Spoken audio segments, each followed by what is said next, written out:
You guys want me to sit in for Ray? Fine. Yeah, Good. no, No? Steve, we're live. we're good. Okay, we'll call this meeting of the Nantucket Historic District Commission to order. Tuesday, December 13th, a little bit after 4 p.m. Recording in progress. Do you want me to repeat that? Yeah, I'm going to do that again. We'll call this meeting of the Nantucket Historic District Commission to order. It is Tuesday, December 13th, a little bit after 4 p.m. And I would like to get a motion to approve the agenda. We've got nobody on, so all in favor say aye. Aye. And Jesse, you're active for that? Yes. Okay, so that carries unanimously. We're going to move right to public comment. Anyone from the public like to comment? I want to make a comment. Commissioner, Yeah, will you hold your tongue for 1 moment? I suppose so. Thank you. Do we have any, who do I look to for online participants? Esme or? You can look at me, yes. Okay, thank you. Anyone online want to talk? Okay. Yes. Super, thank you. Diane? Yeah, I want to ask for a meeting next Tuesday to discuss the where my letters are for reinstituting the advisory boards, that part of which was going to come up at that meeting that you suggested, and it's not. So I'd like to do it for next Tuesday. So if you'll indulge me, why don't we hold commissioner comments? We can repeat that then for when Ray gets here, because I have one on best practices. So we can just, when Ray's here, we'll speak to those later in the meeting. Well, Because he's going to set the agenda, and I also want him to be present for the comment I make about the best practices. I have a commissioner's comment too. Okay, so we're gonna, can we? We'll just hold it. Can we hold commissioner comment? yeah, Okay, great. Thank you. Discussion vote, let's hold discussion vote on the schedule to raise here.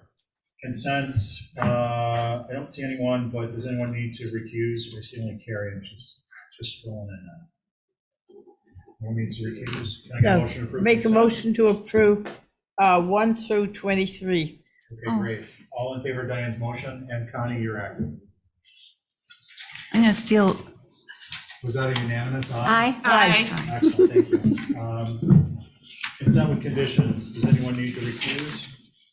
I don't think so. Okay, Sorry. Connie, why don't you? I stay on? do. Sorry, I'm sorry, I made a mistake. I'm not in favor of the consents because of that first 1 and 2. Okay, so sorry we're about going to that. clarify for the record that Abby, her aye was actually a nay on consents. On that 1 and 2 tender lady, did you say that? That's right. Okay. Fine. We're back to consent with conditions, and Val, you've got to recuse, Yep. and anyone else? So. Oh, no, I don't. Sorry. I just see my initials there, but that was because I looked at it. Forget it. I'm an idiot. Okay, it's not a Monday. I'm so moved. So moved. So it'll be Connie, all in favor, say aye. Aye. Okay, great. We're going to move to new business, Fort Cabot Lane, addition and new foundation. Andrew? So the new format, just so you're aware, it's really not going to come into play too much at this point, but with contentious applications is, you got 2 minutes, make your case. Public can comment, abutters, pro and con. And then you get like a brief rebuttal, and then we move to our own discussion. But you have the floor. Will somebody pull up the drawings? You can actually hold those. Yep, I think, and we're all digital now, right? Everybody has one, yeah. Yep. And Thank you. drawings are up. Great. So I'll just start. I assume everybody's probably looked at this. So this is a very small cottage on 4 Cabot Lane that a client has purchased. There was an additional about 150 square feet of ground cover available for us to use. And so we're putting a few additions on the rear of the structure. If you go to the elevation page, we've tried to make it really, really clear all of the changes that we're making to the home.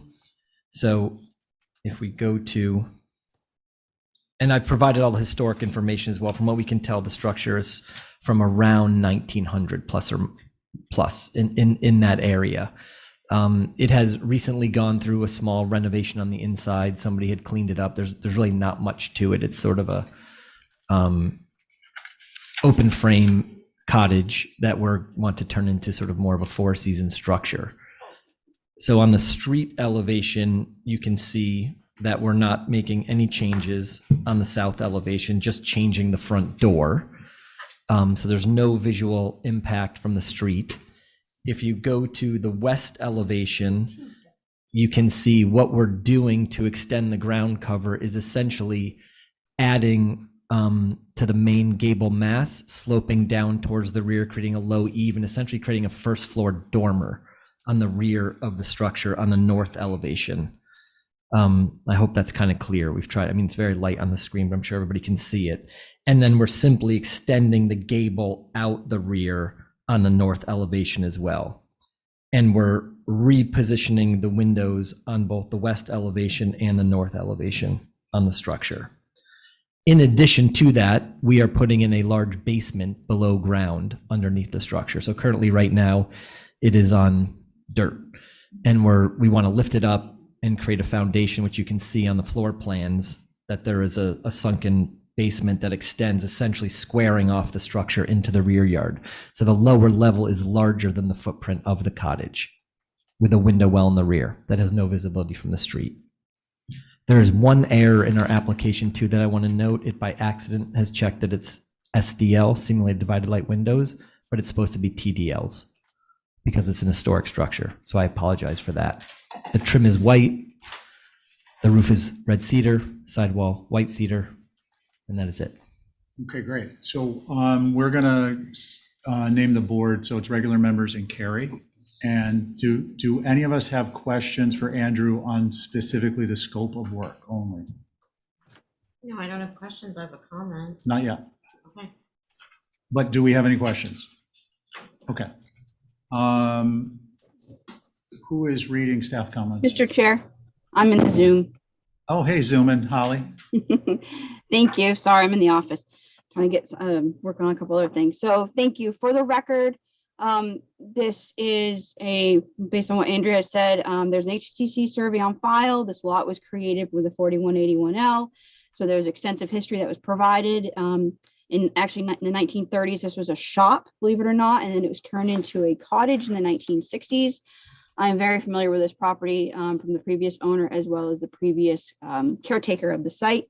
From staff's comments, appreciate the retention of the old shop building and utilizing basement space instead of obviously adding additional square footage, ground cover, I should say. However, from the floor plans, it seems much of the existing exterior walls on the rear are being demolished. Questioning on what the reason for that is. I understand it's basically open stud. The rear addition could be done without removing that historic fabric, which actually tells a pretty good story of the Cabot Lane area. The French doors are a little too much for this little structure. Reduce it to a 112 light with a kick panel, which is typical what the commission does on the north.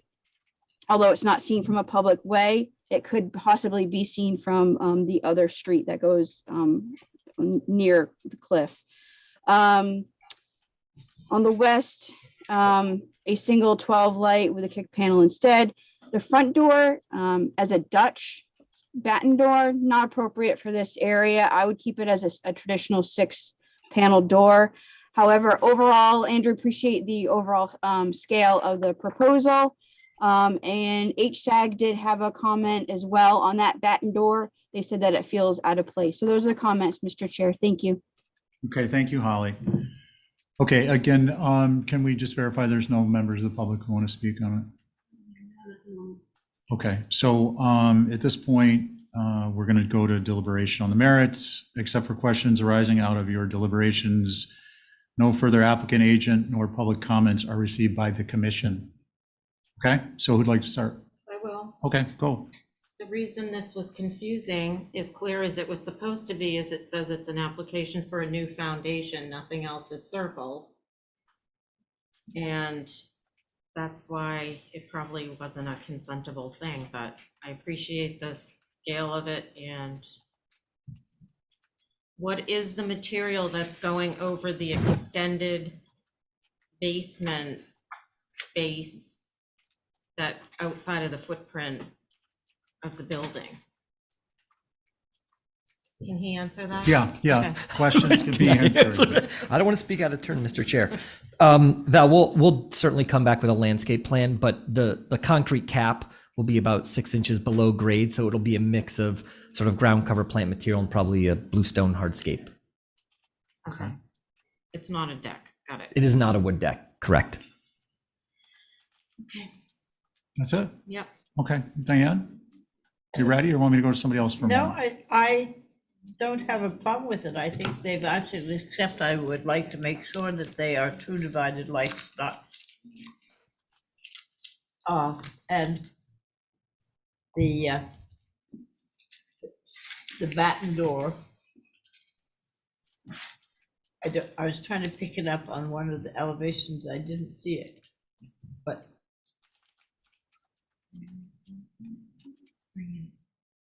It's on the south elevation. Would you see that one anyway? That's the front. Happy to change it to a 6-panel. Okay. I don't know. I don't mind the batten door, but if it's more in keeping, that's fine. Thank you. Abby, No comment. Carrie? I appreciate that this is staying a cottage. What a brilliant way to expand the footprint so much going down. I think the batten door is not great, but I would be in favor of a 6-light door, cottagey style. I think the door that exists is too formal for this house, so I think a hybrid would be great. That's it? Yep. Okay. I appreciate Holly's comment. First of all, I agree with Carrie, except for I'm good with the batten. I think that's appropriate. The French doors, to the extent that they would be visible, could be downsized a little bit, better proportion. If they're not visible, then that's not going to be an issue. And no other concerns. Could I ask one question? Mhm.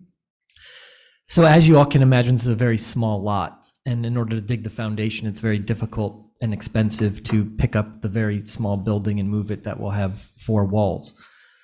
Is there any scenario that the board would ever approve us panelizing the structure and cutting it and then putting it back together rather than picking up and moving a very small hollow shell that would ultimately save tens and tens of thousands of dollars? Is that something, it's really there's nothing in it. Why don't you describe to the commissioners what your process would be briefly? So the process would be to essentially dismantle all planes of the building, wall planes, all 4, roof planes. And how would 2 you on each document side. it?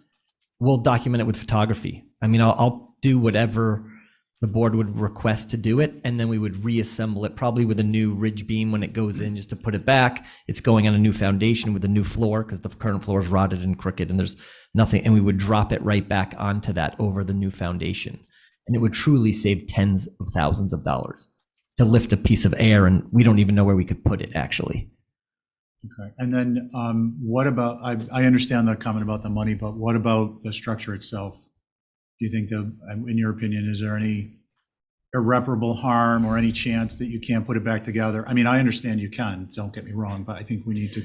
No, because ultimately we'll be insulating anyway, and we would be supporting it with new framing members as needed. So it would go back together, and then it's going to be, covered with drywall inside and insulation ultimately. And then one last question for everyone's information. The floor structure, it will remain intact?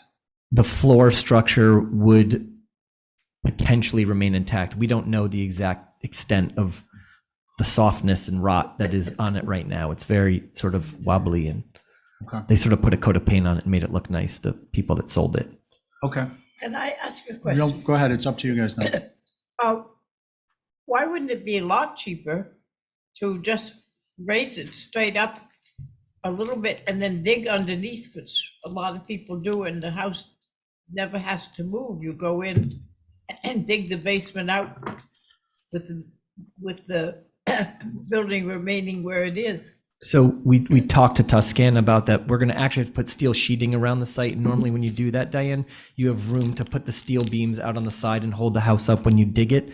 We actually have nowhere to go. It's just a very tight site is the challenge. And so the lift of it becomes a far more laborious process of lift, dig, underpin, and like get down with the cribbing.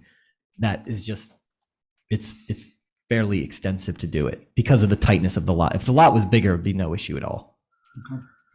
I think with photo, like, See if Diane has another one. I just want to keep, No, I just thought it would be less destructive to the building and everything else if they just went under and supported the building, but didn't move it or up it or anything. Just there have been a lot of basements built, dug. definitely less destructive. Yeah, Yeah, and I've done it Okay. on. I'm gonna, Gary went, and then you can go. Okay. I was just gonna say, I think with like really good photo representation from beginning to end, I'm not adverse to this. Okay, Val? I have reservations about it, and I know there are sites that are tighter than this that it's been done on.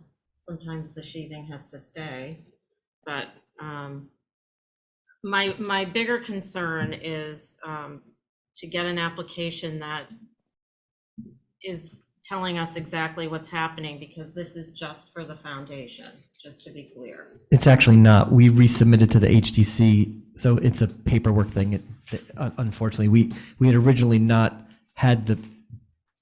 I don't know how it got confused because we were told to resubmit it, which is why we got bumped weeks to loop it in with the foundation. But none of those are local either. Okay, so if I may, Val, it sounds like that perhaps the online version wasn't updated at some point for some reason. I don't know where that was, but that's where we are. And Esme, can you confirm that the full application was submitted? It was. Okay, so we have a complete application. We do have a little bit of a disjointed presentation, but we are where we are. I'm not in favor of dismantling and Okay, putting it back together. fair enough. Abby? I trust Andrew enough to, I mean, what the easiest way to do this, and maybe we put up a stake pole just to make sure it ends up at the same height. But whatever way is easiest, I'm like Carrie, very happy. You're saving a small building, and that is all I have to say. Thank you. So I would agree with the benchmark and I was going to say complete set of drawings through staff, but we already have them. And I do recall we did this in Sconset on the Main Street, right? Yeah, and I was in. Mr. So, Chair, may I? Yeah, I'm sorry, Holly. I actually was going to get to you before I got to everyone else, and then I forgot. I apologize. That's okay. Last comment from me is, if this were to proceed forward, as opposed to just images, I think it's a small enough structure, Andrew, to go through and do the interior elevations, do a set of drawings for the sake of posterity, and put it in the file. Okay. I think it's good to have it documented Sure. as an as-built panelized. Holly, go ahead. Thank you, Mr. Chair. I just wanted to mention, if the commission's so inclined to approve it with what Andrew has mentioned, how it's going to be done, I think that also needs to be documented within the file, and it should be a staff approval. Holly, I'm sorry, I missed the most important part of what you said. What was that? That it should be documented on how this is going to be done, and it should be submitted through the staff approval. Yeah, that's fine, just a brief narrative. Yes. Okay. Sounds good. So the motion would be to approve, I believe as submitted. There different feelings on doors, but not a consensus. The panel is approved the full application. Approve as submitted the full application with the drawings that show the changes. Add the drawings that show the panelization and a narrative as to the process. And a benchmark, which should be, just establish a benchmark of the existing and note it on the staff submission, and submit the photos. You got it. Is that sound like we've covered That's it? my motion. Okay, on Abby's motion, all in favor, say aye. Aye. Aye, okay. So that No. carries I'm a no. I'm a no. 3-2. Okay, thank you. Okay, and for the record, if Terry's picking up minutes, it's Val and Diane were no, and Abby, Stephen, and Carrie were yes. Before we go any further, I was gonna wait till Ray was here. I just wanted to note that Terry, who's been a wonderful asset to us in every regard and a wonderful person, suffered a tragic loss the other day, very recently. And I think I can speak for the commission and say our hearts go out to her and her family. And we wish them all the best in trying to overcome their grief. Yeah. Okay. We're going to move on now to. Steve, Yes. thank you very much, but could you do me a favor? Oh, Terry, I'm so sorry. I didn't realize you were here. I'm, Well, I wouldn't have put you on the spot. well, it doesn't, well, that's not what the favor is, could you repeat the tail end of that last motion? Let me read what I got and you can tell me what I missed, that it's an approval as submitted, the full application through staff with drawings showing the panelization, a narrative on how it's to be done, a benchmark, and Photos. Photos. Thank you.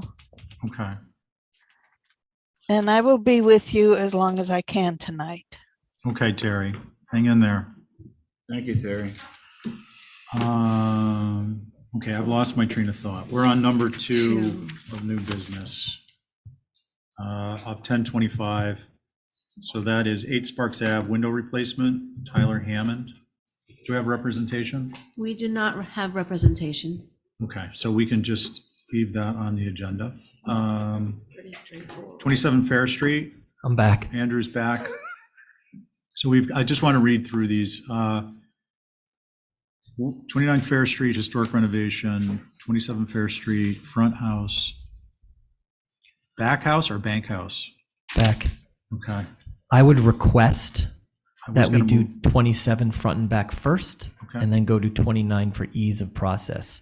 Yeah, and 29 will do the landscape, hardscape at the same time? Or you can do the landscaping at the end. I actually have to catch a flight, so I'm hoping to get through these Yeah, three. okay. No, I just meant we'll do them together. 29, Okay. 29, 27, 27. So can we pull up number 3, 27 Fair Street, historic renovation, front house? So while they're pulling it up, I'll just give sort of a brief overview. And Holly, feel free to We didn't wait. pitch in at any Sorry. time, because I know you've probably reviewed this extensively. So if the board will recall, we were in front of the HTC, I don't know, something maybe 8 months ago, with a far different project than the one that's in front of you today. What we had previously proposed was a series of additions, modifications, alterations to all of the structures on this property. And what we are here today to put in front of you as a new application are very, very, very, very minor modifications and alterations on all 3 structures. The structures on 27 Fair Street have virtually imperceivable alterations to them that I'll walk through. A few doors, a couple window shifts in the back of non-historic portions of buildings. And then the 29 Fair Street application that we'll speak about in a minute has turned into a true restoration, where we've been working with some professionals to guide us through that process. I'm sure Holly's aware of it. And again, I just want to frame the conversation. This is a very, very different approach than what we came in front of the board before. So I will jump to 27.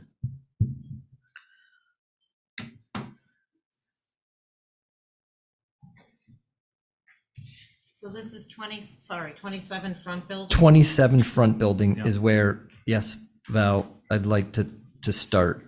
And as you can see in the application, all the historic documentation that we came in front of the board last time is all still here. Part of this, so you have it, we had worked with Beth Ackley a while ago to sort of aggregate all that content, so nothing has changed there. You can see all the pieces of the building.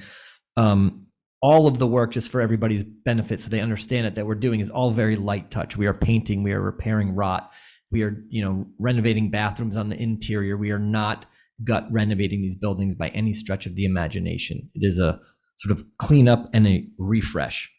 So on 27 front, if you go to page A200, you can see we've, again, tried to do everything very, very clear for the board. You see on the left-hand side of the page are the existing elevations. On the right-hand side of the page are the proposed elevations. And when you look at A200, you can see that there's no change on either one of the east and west elevation. What we are proposing is white painted trim, white sash on the windows, black front door, black foundation, and an asphalt roof on all the structures. That is a gray frost roof, so just a gray asphalt roof condition. If we then go to A201 and you look at the south elevation, you can see all we are doing is removing an odd 6-panel door that was placed on the south elevation in the rear wart. And that's it. Everything else is replace some rot, restore a window, paint everything, new shingles, and that's it. If we go to A202, on the north elevation, no change. Everything stays. So we're literally changing a door on the outside of this building. So that's page 55 on this, 64. Okay. That's it? That's it for this one. How about questions for Andrew at this point? I'm still getting to the page. Okay, yeah, because I'm looking through, oh, there it is, It's okay. page 55. I don't know, we might need to give Andrew an extra minute. We're trying to make our applications complete, so sorry for the pages. No, that's good. Um, 48. Abby, you want to Just- start, or you have any questions? I could start. Well, if you're going to start, then I want to go to Holly first. So right then it was questions, and then it's Holly comments, staff comments. Holly, go ahead. Thank you, Mr. Chair. So first, I want to commend workshop. Andrew, this is fantastic. I want to commend the owners, Oh, yeah. specifically for hiring a structural engineering company who actually they have experience in preservation. So bravo, this is what we should be seeing. Hint, hint, hint to everybody else out there. So for the record, I also wanted to mention this is all part of our survey plan. So as you can see, Esmeralda has the proposed Form B that's been submitted to MHC. This is within the fish lot. So this structure will have an updated Form B, AKA HDC survey. So very thankful for that. This structure is a circa 1837 Fair Gardens is its name. It's a Greek revival style half house, and it's a tribute to Brasilia and Eliza Ann Morrislander, who was a master mariner. Appreciate the extensive window survey. I do recommend following the recommendations that the expertise had put in their letter. Appreciate the reduction in scale of the overall project. I think that's no question. I think the commission will also agree. And the retention of this contributing structure with its entirety. I have no issues with removal of the exterior door on the south. HSAG had one comment as well. They just said no concerns as long as the existing windows are restored and not replaced. So overall, with this application, no concerns, and thank you very much. That's it, Mr. Chair. Okay, thank you. Okay, so does anyone have any questions for Andrew at this point on the scope of work? You're not We done. have no connection. Uh-oh, No, but we do have we have it up top. up top. Well, Page. I'm just looking at something. Okay, I well, why can don't we go start. ahead and you start? So that was my question that HSAB and Holly answered, was that the windows would be restored. So Every that, window on the whole project. that's there's no- terrific. So I don't really have anything to say. Thank you. Okay, thank you, Abby. Jesse is going to be your alternate on this, Andrew?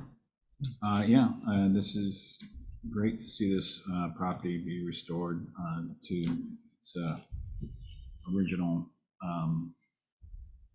state. Thank you. Okay. Diane or Val? I'll go along with what you guys say, because I can't pull it up on mine. Oh, here. I'm looking at Diane's. It's Okay. fine. Okay.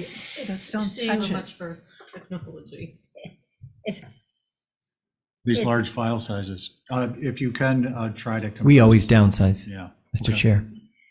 It seems to be okay. It's what? But, and it's going to, you've done a window survey, right? We have done extensive window I surveys, thought- Holly. I want yeah. to commend you on that to see what the shapes of the window separators for the time it was 1800, 1910. Never seen that before. It's very good. We've done a lot of work. Any other comments, Dan? No, I'm Good, okay. good. Yeah, I guess, Andrew, I just want to, the extent of the interior renovations, not These that that's relevant to us, but it may be relevant to the next topic. very minor, Okay. very minor. And then. Few doors and bathrooms. Okay, so how about a motion? Motion to I think approve. there might be a neighbor, Oh, Mr. Fordyce. somebody's got to keep me apprised of the, Nobody's raised their hand, Mr. Chairman. is there anyone who'd like to speak on this? Thank Mr. you. Fordyce, you're muted. Yep, and please, folks, remember to raise your hands. No, I don't have a comment on this. Okay, and well, we have you hot on mic. What application are you here for? Well, I'm here for all of the 27 and 29, but primarily on the hardscape. Okay, fair enough. Thank you for clarifying. Okay, so we'll go back to the motion. I made a motion to approve as Okay. submitted. All in favor, say aye. Aye. Any opposed? Carries unanimously. Okay, so we'll go to 27 Fair Street, the historic renovation of the back house. Thank you, Mr. Chair. So this structure, much like the others, we are doing minor modifications to it. If you go to, in your deck, page A200 as well, you will see that on the south elevation that is on Hiller's Lane, we are proposing to update all of the front doors. We felt that the formalness of these 6-panel with side lights and just didn't really feel like that. This building feels more subsidiary to the primary structure on the property. So we're bringing sort of a slightly different feel to it with the batten doors and a 4-light window. Additionally, we are parging the chimney on the right-hand side of the mass, on the 1-story mass, just to strengthen the brick that's there. The other one is remaining brick. If you go to the next page, A201, you look at the west elevation, the only change is rebuilding an outdoor shower in the rear of the structure with no visibility. If you look at the east elevation, you can see that we are removing an odd window in that 1-story mass that just serves no purpose, and we are parging the chimney. And then if you go to page A202, you can see on the north elevation that we are removing one door, replacing it with a new true divided light window. These windows on this structure are not historic at all. They've recently been replaced. And then we are replacing the 6-panel door with just a shiplap door as well. And then also removing that odd large window with a matching small window as well on the north. That has no visibility either. That's it. Okay. thank Same you. white trim, black door, and asphalt roof. Thank you, Andrew. Questions on the scope of work? Commissioner questions? Any? Okay, Holly, staff comments and group comments? Thank you, Mr. Chair. So for the record, our new Form B actually has this structure indicated, guest house. That was built in 1981 to 1994 is what they say. That basically this is a 2-story, 5x1 bay, oriented on Hiller's Lane. So as far as the proposal, I have no concerns. HSAG also has no concerns, again, as long as anything that's existing windows wise are being changed or kept versus anything that's already shown. So basically overall, no concerns on this proposal, Mr. Chair. Thank you. Okay, thank you, Holly. Mr. Foytis, would you like to comment?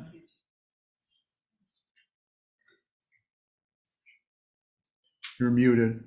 No, There you go. I don't have I'll raise my hand if I have a comment. Okay, great. Commissioner comments. Looks good. It's good. Diane? Yeah, we're going to see landscaping, right? Separate, yeah. Okay. Abby? I'm good. Jesse, you're still on this one. Yeah, I appreciate the changes. I think the shiplap looks much better than the existing. So. Okay, so how about a motion to approve is submitted? So, Motion. Okay, on Val's motion, all in favor, say aye. aye. Okay, carries unanimously. Okay, Jesse, that was 27. Thank you. Do you want to hit 29, the structure? Yes, Well, okay. So I why would don't we prefer to do that, pull Mr. up Chair. Number 2, 29 Fair Street Historic Renovation. And Andrew, when you're ready. Sure. So again, just to restate what I had said earlier, that last time we were here, there were far greater alterations to the structure being proposed on the exterior and on the interior. Our approach now is, as Holly stated, more of a preservation approach. We've been working with some consultants again, Brian Pfeiffer, to help sort of navigate this whole process and make sure everything we do is the right thing to do, with a few very, very minor modifications on the exterior of the structure. For the board's benefit, and again, I know it's not in your purview, the interior of the structure, the primary rooms on the ground floor are also going to be restored. We've cleaned out a lot of sort of the ancillary elements added on the ground floor. That was the back of house kitchen area, and sort of are opening that back up, and we're modifying a few of the staircases just to meet proper egress, since it will be a hotel. So again, if we turn to page A200, you can see on the east elevation, which is the front elevation, we are doing nothing. We are going to be restoring every window carefully, restoring the trim, repairing rot where needed. Also in this structure, we're proposing a black door, white trim, and an asphalt roof. And we're also restoring all of the chimneys as well. Before, we were knocking some of them down, and which would obviously affect the interior structure. None of that is happening now. It is all remaining intact. If we look at the south elevation, also on page A200, we're just making a few minor modifications of elements that were not original to the structure from what we can tell based on their condition on the interior, and certainly they were added over time. There's a very, very small window that you can see on the second floor that we're removing. We are also replacing one of the doors, sort of sliding over one of the doors and eliminating another one of them. I want to make it clear too that anytime we are removing a window, we are going to restore that window and place it somewhere else in the structure. So there's a couple window swaps that we're doing. So you can see here that we're sort of removing one window, and anything that we don't have, we're going to rebuild the window to match the existing perfectly. So there's like two of those that are happening as well. On the south elevation here, there's virtually no visibility to it. You can also just get a hint of where you see the cloud on elevation 4, this slight roof mass that we're adding to accommodate a staircase that we're adding into the project. So if you go to page A201, you can see on the west elevation on the left-hand side, all of the red is what we are proposing to remove. And then you can see on number 2 on the right on the west elevation, that roof mass that we're just extending down ever so slightly, just a few feet, in order to, like I said, encapsulate the staircase and give us some proper headroom. And then we're sliding one of those windows over in red, sliding it over to the left to sort of create this double gang condition. Again, I think it will look original. It won't really know the difference, and a lot of these warts were added on over time on the rear. If we then drop down to the north elevation, a few of the windows in the project just have storm windows in them. They don't even have sash. So we have to build that sash to match the existing. And then we're adding a 2-gang mold window also on that north elevation on the second floor. We feel that this elevation, which is right on the street, is sort of very I guess you would say, additive and erratic and irregular. So we don't really think anything we do to it takes away from the building, only sort of enhances the look and feel to it as well. And then you can see there's that peak of that little mass as well that you'd see as you come up Pillars Lane. And that is it. That is what we were proposing. The rear structure on this site, is not part of our application for right now. It's actually just staying as is. Okay. So that's it, Mr. Chair. Questions for Andrew? I have a question about the foundation. What are we doing with that? Restoring And what it. condition is it? Restoring it. We're Okay. not lifting. We're not doing any of that. You're- This is a true From restoration. Inside out? Yep. Yeah, okay. Yep. Any others? The gray frost, is that, I can't remember, that must be And Connie, you're on this, by the way. approvable in OHD. It's Great. everywhere Valentown, actually. It's pretty No. flat and common. Color-wise? Yeah, that's what I was talking about. Okay. Yeah, we'll ask with Holly when she gets. Holly, if you can address that when you're up, you're going to be up in just a moment. So far drive time. Hold on one sec, please. Yeah. Andrew, where does the clapboard fit into the existing conditions? Is there clapboard on the application? A little bird told me. It says white clabbered on the application itself, and then on the front elevation, I think it's We're trying to put the clapboard back, 'cause that's how it originally was. Sorry about that. Originally, okay. Yeah, if you look back at the original photos from 1890, it's clapboard the whole front of the building, so we want to bring that back. Okay, so we'll have Holly speak to that too. Yep. Okay, great. I just wanted, again, Sorry. this is the point where we get. I forgot that. clarification. No, that's fine. I knew that's why we clouded it. So Holly, you'll go. Yep, thank you, Mr. Chair. So, first of all, this is an individually significant structure within our OHT, within the fish lots, AKA the wood box. This is the George and Deborah Bunker House from 1707 to 1740. It's two half houses constructed in multiple phases between 1709 and late 18th century. And we do have a draft Form B for this as well, which will be included in Macris with the state. So very excited about that. Appreciate and respect this 300-plus-year-old individually significant structure it deserves. Thank you. Appreciate the detailed window survey by preservation engineers. I do want to notate that they did note on their cursory review that it was a cursory review and not intended as a full conditions assessment of each window. So if you have Brian Pfeiffer on this project, I would highly recommend consulting him even further if you haven't done that already. They did state that it appears most windows are in fair condition. I want people to notate that, a 300-plus-year-old structure with fair condition windows, with the typical deterioration due to obviously continual maintenance and painting and glazing, all that stuff. The 4 bullet points for future considerations that the consultant indicated, which is on page 7 for if you're following along, is recommended, along with adding the exterior storm, which I think what Andrew mentioned, if the owners are inclined, as the existing TDLs restored are appropriate. Appreciate, the application states white and natural clapboard on the Fair Street facade. The 1890 Henry Wire photo, which is included in the application, indicates clapboard, shown as proof on the facade. And I would mention that it looks like from the photo, I don't know if you can see that right now, but it's in your packet, indicates that it has white trim. But it should have a contrast because it's not all white.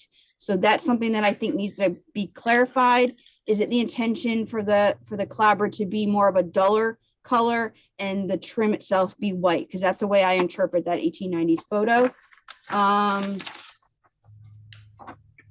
Let's see. And also, especially with the proposed black doors, obviously the door color popping out. That's something that you all should have a discussion about. Appreciate keeping the 3-tab roof, gray frost. Yes, that's appropriate. Appreciate only minor changes in the fenestration and keeping the existing while restoring.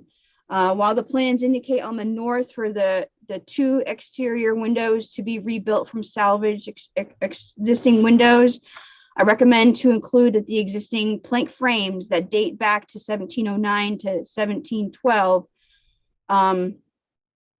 And on the south, I recommend that the existing 6/6 from 1909 be kept for the window flanking on that new side door, instead of creating a new 9/9. But I think that's what you mentioned, Andrew, that you were basically, if there's a window being proposed to be removed, it's going to be put somewhere else. Correct. Awesome. It will match that 6/6 above and retain that historic fabric. And that's what you all are doing. You're retaining that historic fabric. Further, I had a question if you're using the same openings within the historic wall. I think that's on the west, about keeping that the plank frames. Yes, we are. Okay. And Yeah, Holly, also we're using one of them, and one of them is new. okay. But as far as new, it's being relocated. Correct. Sorry, new opening. Yep. And this is all through you, Mr. Chair. Thank you. Also the extension of the shed addition. I believe that's my only issue right here is this is a perfect slide for it. On the west, the extension of the shed, if without having my scale out, it's not clear on what's the difference between the two. And overall, that is, I think my only concern is that part. Holly, While I'm very, yes, sir. I'm sorry, can you clarify that last comment? I want to make sure I So understand. on this west elevation, you can see where the windows are being moved over, and then the shed wall is being extended. It's for me, it's without taking my scale out, it looks like it's going over the first floor bump out, but it's not clear on what that dimension is, and that was just 7 feet. okay, if that could be included. And my last, I'm sorry, I'm rambling on, but this is very important. While I'm very appreciative of the scale and scope of the changes to this individually significant double half house in the heart of our 1717 fish lots in our old historic district, I am concerned with interior changes like the removal of the back windy stairs to the third floor, or windy stairs to the third floor. However, I do notate that these are non-HDC purview features because it's interior. However, they are character defining elements that should be retained. I am happy to see the existing historic features being kept in situ, which what I mean is the chimneys, the basement cellar, the fireplace boxes, all of those you're retaining. So I appreciate that. My one last comment is I would hope that the owners look into historic tax credits to assist in this preservation effort. If you haven't done so already, highly recommend. And those are my extensive comments, Mr. Chair. Thank you. Okay, thank you, Holly. You guys get another chance in just a moment. Is there any from the public who'd like to speak? Okay. Andrew, did you want to? I'll just address a few of Holly's notes. Just the challenge of this project is that it is we've got to deal with egress issues, and the staircases are sort of the main thing that we're doing. And so both that added wart on the rear, which like I said is a 7-foot extension just for the switchback stair to exist, and some of the removal of those winder stairs are really just life safety issues that we have to deal with on the project. Additionally, I think the clapboard in the front, Holly, I'm sorry we missed that. I agree. It shouldn't be the white. It should be some sort of light gray to contrast the white trim, which it does look like what's in that photo. So we're happy to do that. And sorry for missing that additionally before, but I want to make it clear that we are working with Brian Pfeiffer on an ongoing basis. He is doing the tax credits, Holly. We're in that whole process. So everything we're doing is trying to do it the right way and something that the HDC would support. And we've grappled extensively on the interior renovations. We've really done as little as we possibly can in order to make the building work. So that's it. Okay, Mr. thank you, Chair, Andrew. may Yeah, I? go ahead, Holly. Thank you so much. So that's fantastic, excellent news. Thank you. That's the best thing I've heard all week. On that note, just so you're aware, anything that is a historic tax credit, this commission, the HDC, does will review a historic determination application. So you'll need to submit that. And that can be done at the same time whenever Brian's ready to submit the historic tax credit application to the state, as well as it will be reviewed by the Nantucket Historical Commission. If off topic, offline, if that's something that anybody has any questions on, please reach out. But thank you. That's the best. That's a Christmas present to this island. Thank you. Well, there you go. Okay, great, thank you. Commissioner, comments? I have one. I think we're gonna go right to comments. Go ahead. Right to comments. You know the Hadwood House on Main Street, that there's one bright white one, and then there's next door, there's sort of a dirty white one. I was thinking somewhere in between that for the clapboard up the front. My next comment is only that the gutter that separates the two houses that were joined, do you think that's historically, I'm just wondering if that's taking away from its historicness, and it might be wonderful to get rid of it, because I doubt it was there originally. So interestingly enough, in the photos from the 1890s, there's almost a corner board that there is a white line that comes down between the two. Yeah. So I would be concerned today with the pitch and runoff of the gutter, the slope. We're probably going to need the gutter in the middle. It would be very difficult to drain it that far without having an awkwardly crooked gutter across the front of the building. Who else would like to go? I've got nothing. I think it's excellent job. Excellent. Dan? Me too. Double excellent. Connie? Me three. Oh, we're on a triple. I think it's an excellent job. I think you guys have kind of helped renewed the standard of being able to submit this type of historic structural work, and in conformance with the guidelines and the requirements. The only thing I will mention is that whatever motion we make should include to finalize the window survey to the standards, which I presume you're going to do in any event. Yep.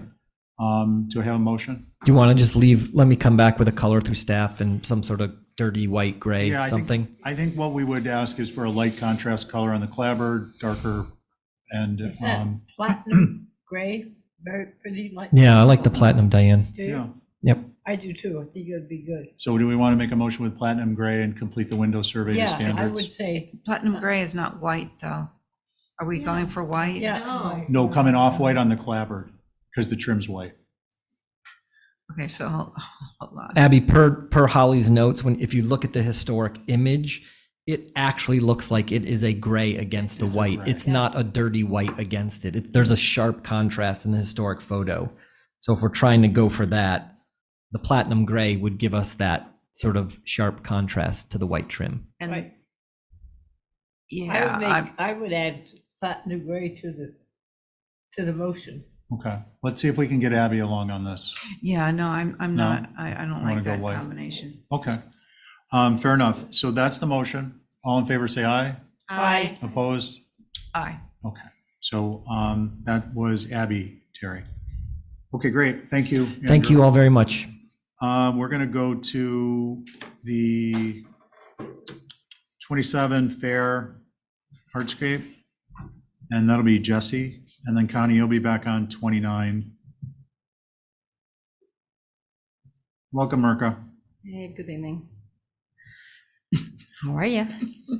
We're getting there. Go ahead. Okay, I'm just waiting for the plan to come Oh, don't even bother. up. I'm sorry, we're starting with 27, right? Yes. Perfect.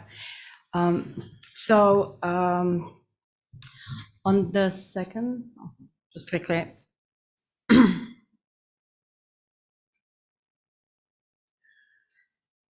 Who's got the driver's seat? I am, but the computer's very slow. Ah,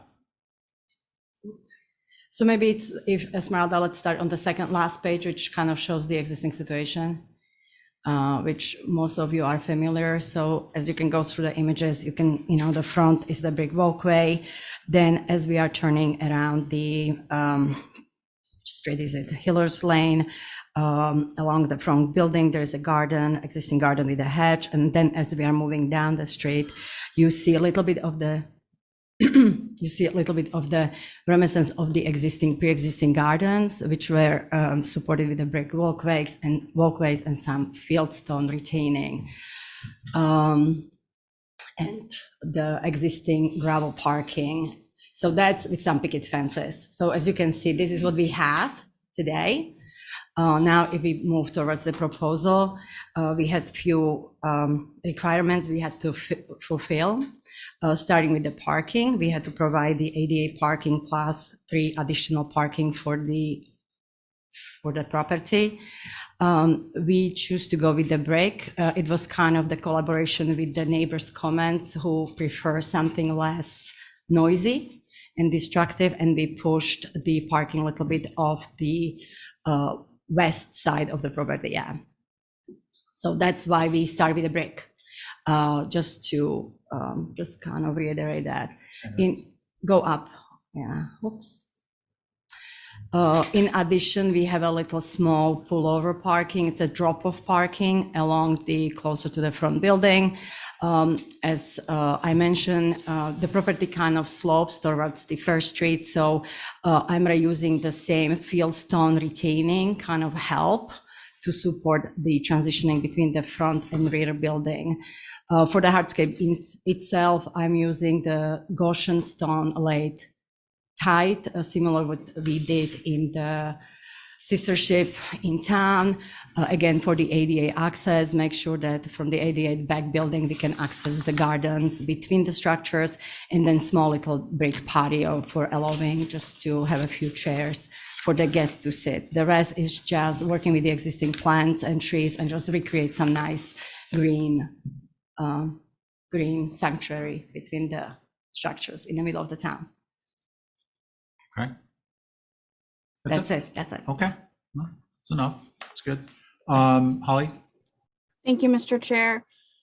So I am concerned as far as the amount of impervious that's being proposed, more so with the brick drop off and creating a larger curb cut, unless it's how I'm reading it incorrectly. So it doesn't, and I know it's not the purview of the HDC, but I'd be remiss as a planner not to bring that to your attention. That doesn't seem to be. Hold on, Holly. Hold on a second, sorry. Diane's got some dancing tunes going on. I turned it off. It's all right. We're all entitled to one a year. Yeah. It doesn't seem that it conforms to the zoning bylaw 139-20.1 for his curb cuts. It seems like it's an extended curb. So that would be something that if the application hasn't gone before the planning board for that, that should be done. And then is there a fire pit proposed, or is that just a lot of circles and it's not clear? And the overall comment from HSAG was they were wanting to know if there was an outdoor lighting plan proposed and if there will be one in the future. So those are the comments, Mr. Chair. Thank you. Thank you. Mirka, can you go ahead and address those? Sure. The pullover drop off was kind of, as we were going through the approvals, was requested the combination between the neighbors to allow for a drop off delivery for the drop off, so it would not block the traffic if there is delivery, and then for a taxi drop off. So that's why this pullover was created in a combination with going through the planning process. Again, to the amount of hardscape, there was a pre-existing parking, 3-car parking, which is shell gravel combo. We had to provide the ADA, which has to be hardscape. Initially, we just had the ADA parking hardscape. Again, the neighbors kind of asked for a little bit less destructive parking materials, so we went to the brick. There is no fireplace. I'm sorry, the circle in the middle, it's supposed to be a garden with some kind of feature in it, or the trees or the planting. No fireplace, nothing, just a little hardscape patio. And why circle? Because I tried to get away from the sharp angles and try to create something a little bit more gentle and hopefully, maybe. Okay, thank you, Mirka. Anyone from the public? Okay, Commissioner, questions on scope? Okay, right to comments then. Anyone? I can go. Go ahead, Abby. And Jesse, just a reminder, you're on this one. So I think there's too much, so where you have your handicap, where you have the 3 spots Mhm. for parking, wait, it says change to brick, so you're changing it from shell to brick. Yes, so Oh. pre-existing is shell, yeah. The existing is shell, but you're going to brick, okay. Yeah. I think that's a good move because it's gonna, the shells are gonna flow into the street and it's a very small street. I do, however, think that's too much hardscaping on those 3 spaces. And I'd like to see, I'd rather see more landscaping with vegetation. I think the brick drop-off is a good idea. And I think it's, although it does look slightly modern, I think it's going to be very useful for, as you said, the dropping off and getting out of the way. Yeah. So I'd like to hear what everybody else has to say. Okay, thank you. Can I ask you a ahead, question yeah. on the brick drop-off? You're going to go down Hillis Lane and pull in to drop off. How are you going to get out of it? It's a van, it's, I can confirm the dimension, it's a 27 feet, which is minimum for parallel parking. So you pull in, pull out, yeah, Yeah, this is you swoop in and then you pull out. yeah, You're not gonna, which is the You're not minimum gonna turn dimension around for there. parallel No, parking. this should be somewhere where you go like this and then go back there Well, instead of it's- having to turn. but it's a skinny street, right? Yeah, I Yeah, know it is. exactly, so it's, it's I a think eight, it's a 10 maybe feet, you and put again. too much- oh, You put too much moving around on it. It is a small street. The other thing I wanted to ask you was what is the retaining wall there now? What is it? if I may answer, it's a field stone, I would like, there is a pre-existing field stone. I know that's what you want to, That's what I would like to but what replicate. is there now? There It is looks combination. much more informal than a fieldstone. It looks Esmeralda, if you there. don't mind to go to the, It looks Picture sort of number eight. looser than a fieldstone. I like the casual look better than a Esmeralda, can you go? fieldstone. I remember when we reviewed this Mhm. 2 or 3 years ago, and the Diane, if you don't mind, if you look at in the back, so that's the fieldstone big boulder walls, which we would like to replicate. Try to reuse what is available to reuse and match. that's the wall that I like on the right. Yeah, they're more like And that's a foundation pre-existing, stones. and That's what you're going to use. Yes. Is like that. Okay, that is good. I was trying to remember all the discussion. There was a big discussion of what was going to be in this landscape. They were used to people sitting there. I think at the first proposal that we saw was it was much more formal, and there was no feeling of relaxation and fitting in with the neighborhood. If the pathway you have going around that,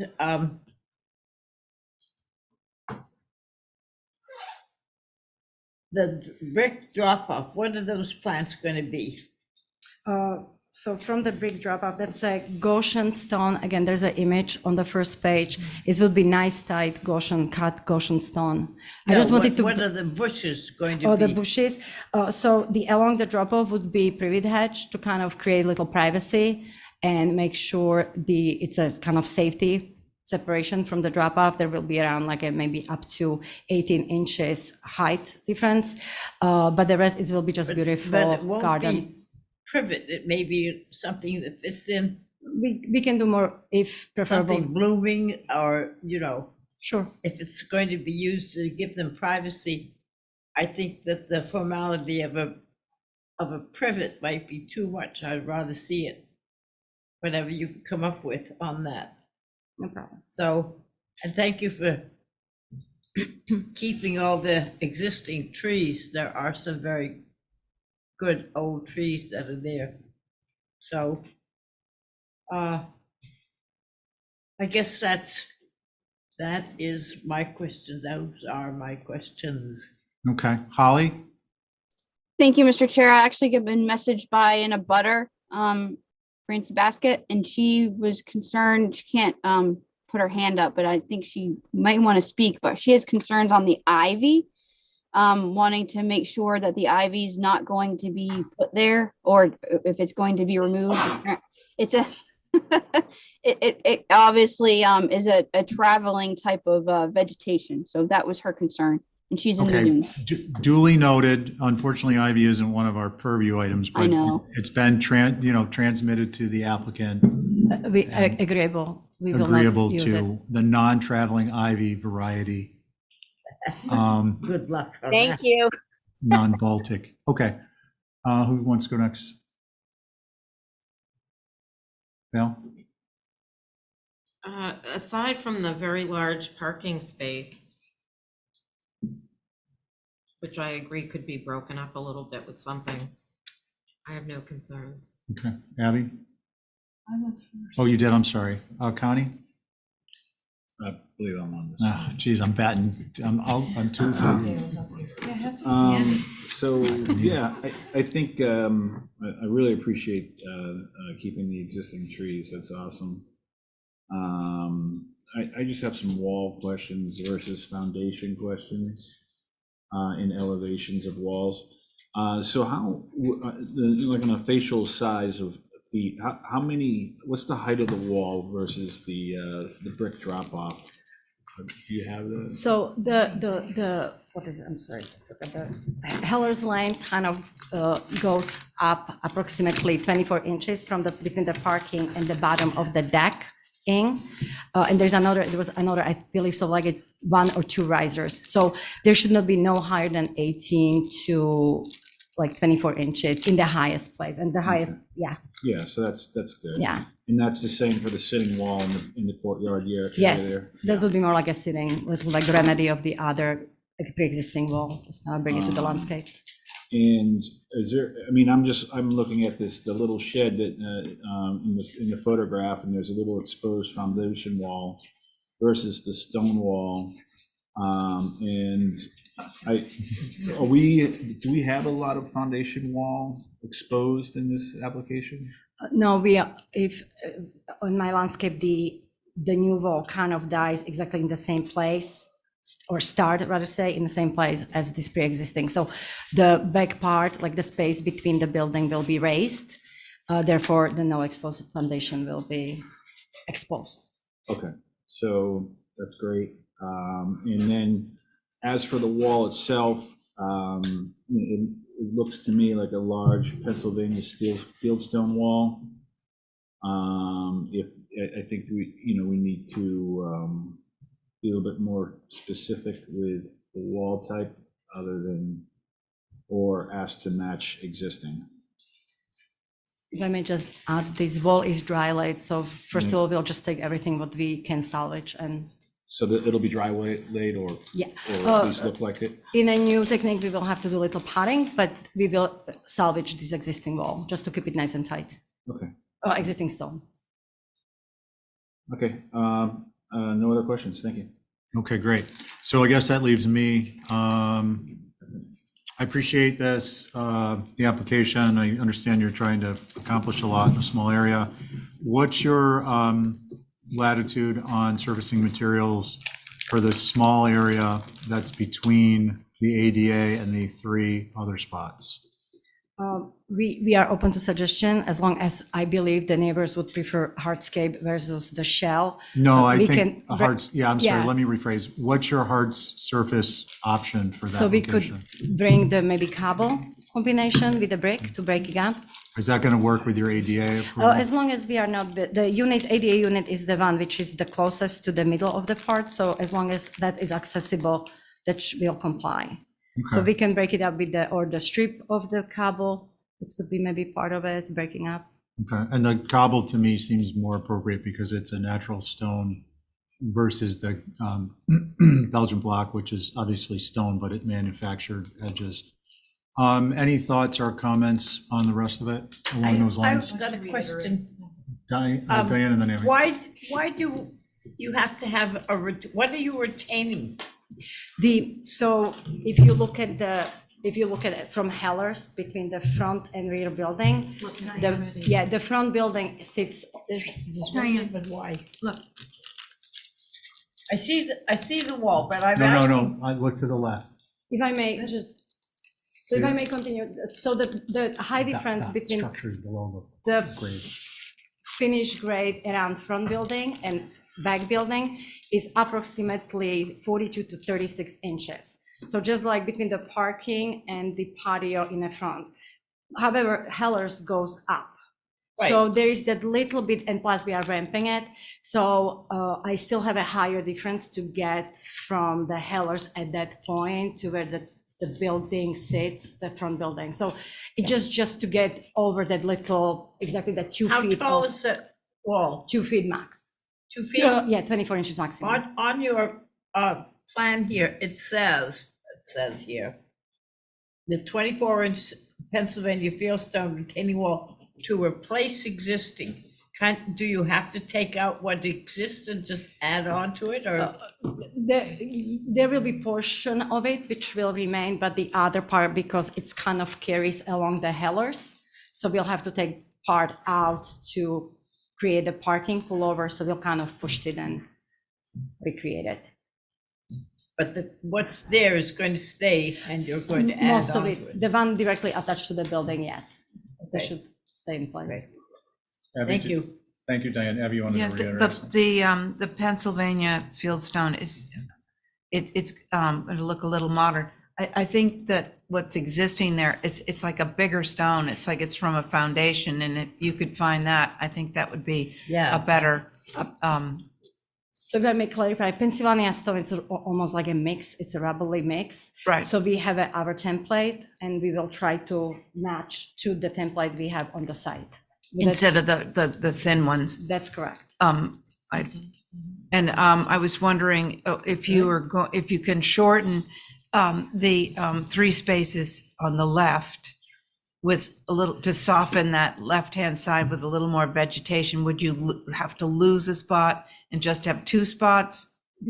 I'm already pretty narrow. We make this parking as minimum, but we have to offer certain amount parking because of the guest rooms. So I would have to clarify, I don't think so we can lose the parking spot, but as I said, we can maybe break it up with the Belgian block, overseed it with a little bit of grass, or maybe make the edges so it feels a little bit less of the brick and more of the, I'm sorry, not Belgian block, cobblestones.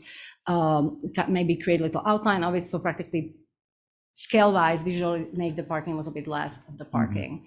And I'm happy to, maybe through the staff, if to play on the design, that would be acceptable. And my last question is, along where you have a white picket is, and you show vegetation, are those small privets that go along the road? That's what Diane asked. Initially, it was privet, but I'm happy to entertain like Rosa Rugosa or something. I mean, I think it's the normal thing to have around here, picket fence with a small Yeah. privet. So Or that was roses. that was the suggestion, but we can break it up with the Or Rosa Sharon. Rosa Sharon. yeah. Okay, Sharon. so we're doing really, really well, but we're getting into landscape stuff that I think we kind of need to not be getting too far But into. that's what it is, it's landscape. I know, the hardscape is what we're reviewing for it. So I wanted to clarify, Mirka, so you've already downsized that leftmost parking space to the 7-foot width, which is the one you get Yes, one of yes, those. that's one compact, correct. Okay. All right, so it sounds like there's consensus on the landscape plan, subject to the stone wall materials reasonably matching the existing, both with respect to type and dimensionality, and breaking up the ADA from the other parking spaces with cobble, and perhaps outlining the parking area with cobble to tie it all together and also help decrease the perception of the overall width. Is there a motion to that effect? I could make that my motion. Okay. All in favor of Abby's motion, say aye. Aye. Any opposed? Okay, carries unanimously. Connie, you're on the next one, which is 29 Fair. And We're double checking to make sure if the neighbor wants to speak. Maybe I misunderstood. I thought that there was one of these who right, wanted to Mr. speak on. Fordyke. He said Jesse, he'd would you raise mind his right hand now? if he wanted. Did you catch that? I can try. Or did anyone get that? The part of the cobblestone, So I- it'll be I can around write the it up. perimeter and then the area in between. I can write it. Okay. All right, Mirka. One welcome more to time. HTC. So again, these two properties supposed to act like one. So once we have a chance to look at the other site plan, it's very similar language, vernacular to the landscape with the soft lines combination using the combining brick and a little bit of the gravel path.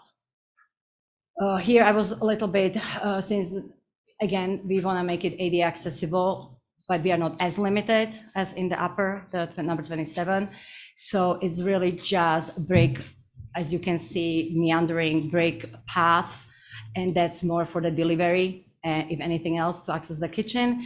And then part of the inner courtyard is just a garden with some gravel path between to just break it up and bring little dimension to the garden.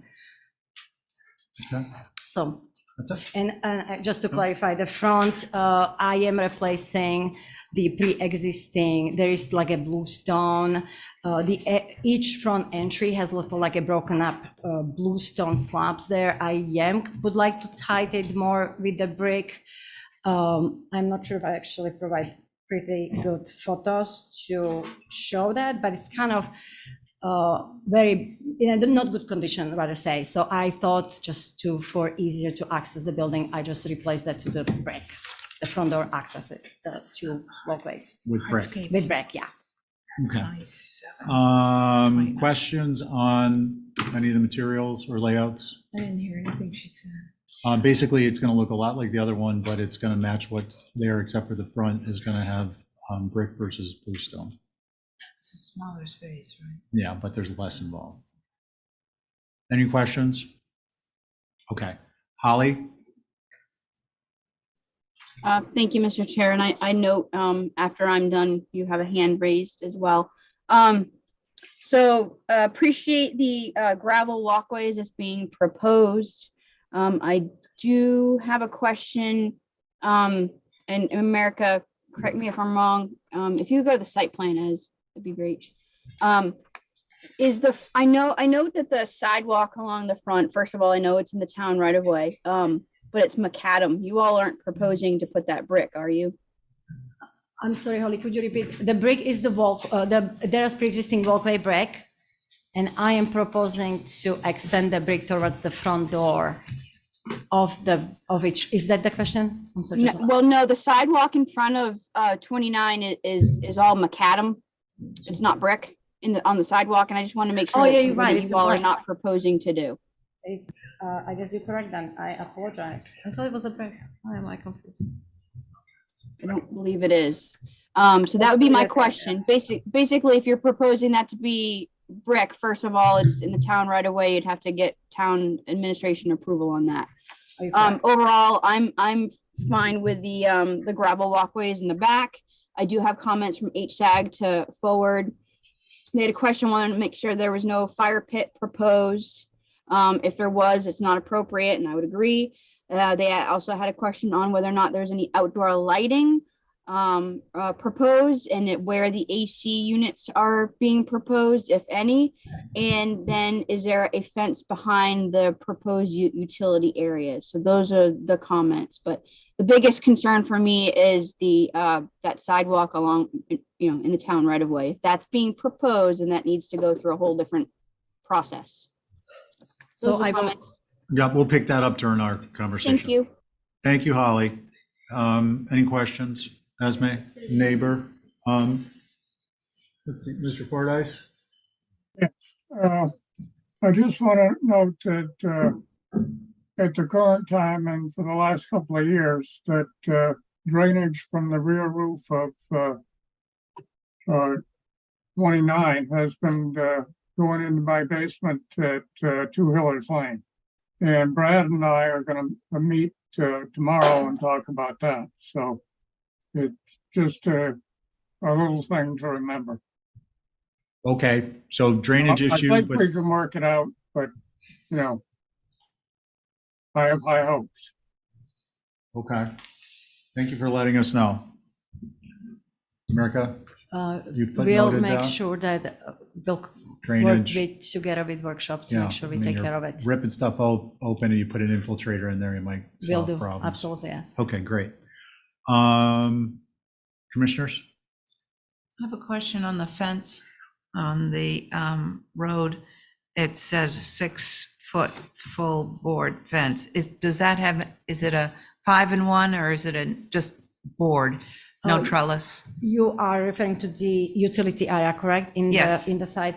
It's for utility and the kitchen stuff, so it was like a full board fence with no trellis. But if you prefer trellis, open to it, but it was Well- just hiding the stuff from the guests. I think personally, I like the simple board, but I'd like to hear what other people say about that because that's a big part of this project. Okay. Do you have, why don't we go right, no other questions, we'll go right to comments. So do you want any other comments? No. Okay, who wants to go? I'm trying to figure out where that is. It's on the bottom center. It basically partitions the, Oh, no, I see it on her plan. I want to know on the building right now where it is in a photo. oh, does it exist, Erica? There is the existing fence along the back. You can see a little bit on the photo number 8, or the last photo on the second page. There is like a full board with a foot of spindles. Yeah. If Esmeralda, would you mind to switch it to the Board page? and lattice. Oh, yeah, and if you zoom into the last photo, number 8, that's the side of the building right now. So as you can see, This is the fence. No. almost you can sense there is the existing brick that the brick it's kind of will there. remain. And we'll enclose the corner where the Yeah, it's bike up on rack the- is. Yeah, Lower I'm right. looking at it. Okay. Okay, you're good with it? Yeah, it's going to be the same as what's there, right? Well, it's all Well, board now. I think full board is proposed, but we Yeah. can match if. Full board is more historically correct, I'd add, Certainly more than that. but it's Val's turn, so. I'd prefer the board, what's there, but that's just me. Okay. Diane? It's a little more forgiving. What is the board that you say is historically correct? They didn't do 1-foot lattice, 1-inch by 1-inch lattice back in the 18. Right, I 20s. thought this was just, Yeah, it looks like it's a 4-in-1, so 4-foot board, 1-foot lattice. It's not really lattice. Or it's maybe a just like 5-in-1. yes, Little, it's this kind, it's not lattice. Oh, it looks like lattice to me. You can see. No, But there's a It's lot like of. balusters. It's On the balusters. number 5 photo, you can see. You a had the better angle of picture? it. I don't, it's hard to do that when I I'm know. doing this. So if you zoom. Oh, I see, okay. Well, it looks like this is baluster and this is lattice. No, they're both I think they're balusters. both balusters. if we had, Oh, that's shadow lines from the trees that are horizontal. right, if we had a choice, I'd take what was up there rather than lattice work. Okay. And it looks like, Mirka, is on the left portion of, here, it looks like the baluster effect is taller than on the right, or is that Yeah, an that's optical correct. illusion? So is Yeah, it you're right. what, a 4-in-2 and a 5-in-1? Yeah, it's almost, no, it looks almost like 4.5 to 18 and then 5 to 1. Yeah. Okay, okay. Okay, well, that's good. We've got that cleared away. So we've got a couple people who prefer, at least at this point, the existing style versus solid board. Okay. And are we looking at 5-in-1 or 4-in-1? I would say they're probably going to go consistent. Are you With going the- to 5-in-1? Yeah, I would match the one which is along the property line then, right? So The because- longer piece? Yeah, the longer piece because that's what it's directly attached to. Okay. So That makes five, sense. they're looking at a 5-in-1 with the baluster. Versus the lattice, the vertical versus. I do have one other question. Okay, let's see, just if Diane's wrapped up. Okay, yeah. that's- You're good? Okay, Val, and then Connie. It's just gonna be this one section of fence is the fence that's there, like especially you see in photo 5, gonna stay?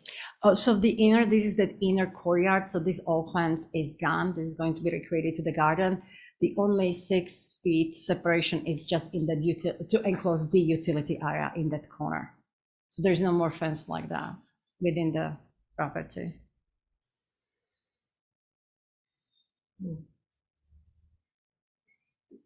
Okay, and what's the little circle? Is that a fire pit? No, it's just a little bit of the play of the hardscaping gardens. No fireplace. I promise. It's on the record.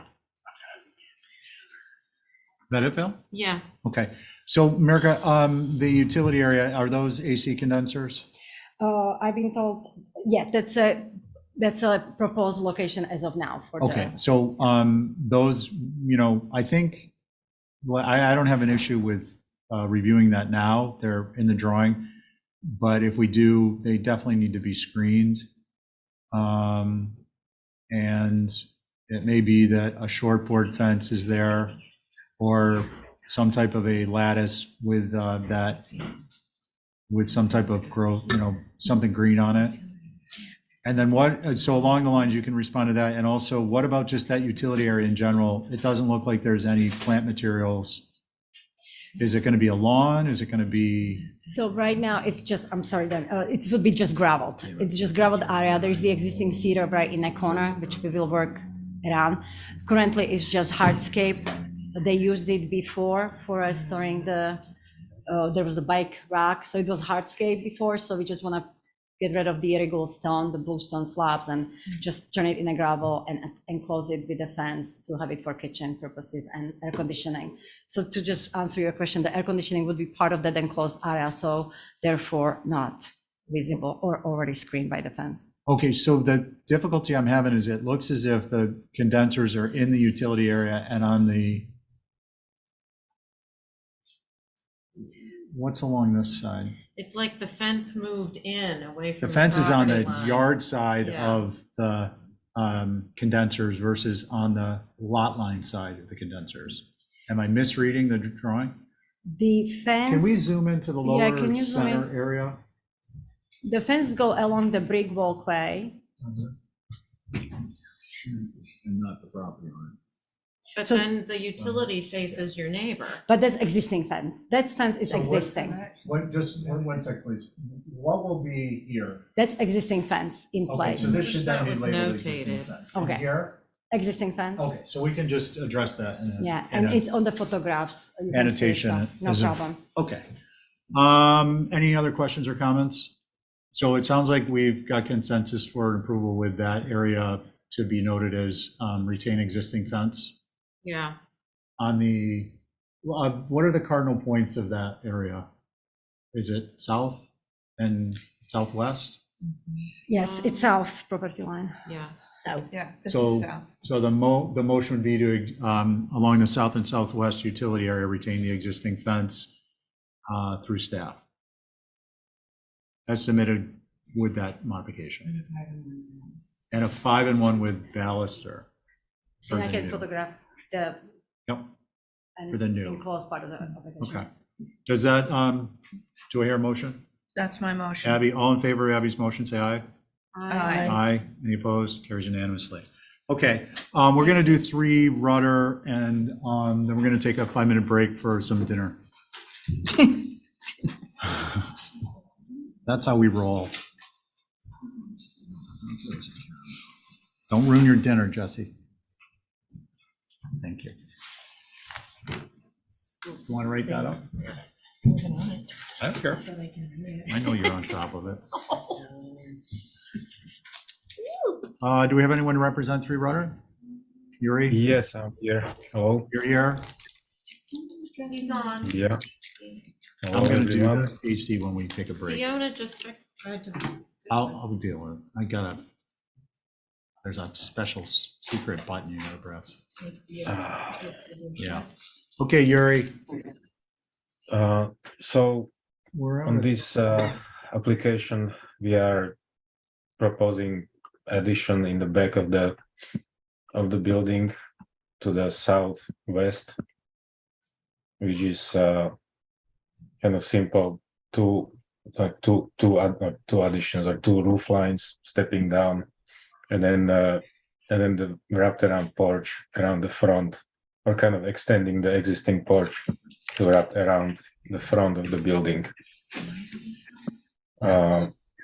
It's kind of simple addition, so I hope the drawings will be pretty clear to explain what we are doing also.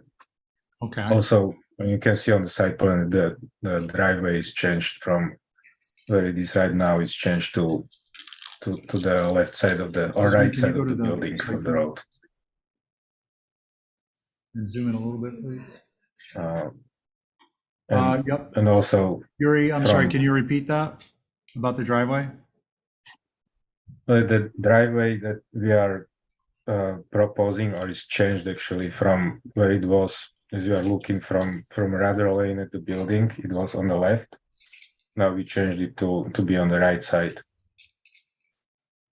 Okay, so you're relocating it to where it's shown, as opposed to in the Where it's smaller showing drawing. now, there's a small existing site plan. It shows where it is right now.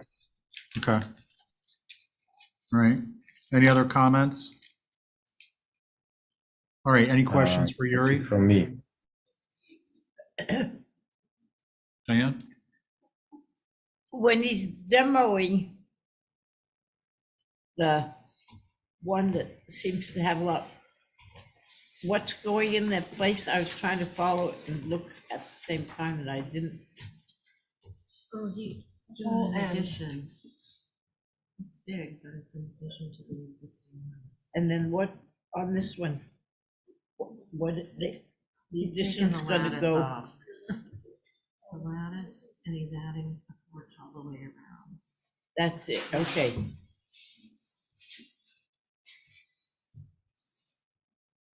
Okay. Yep, And do you want to comment, or you want me to come back to you?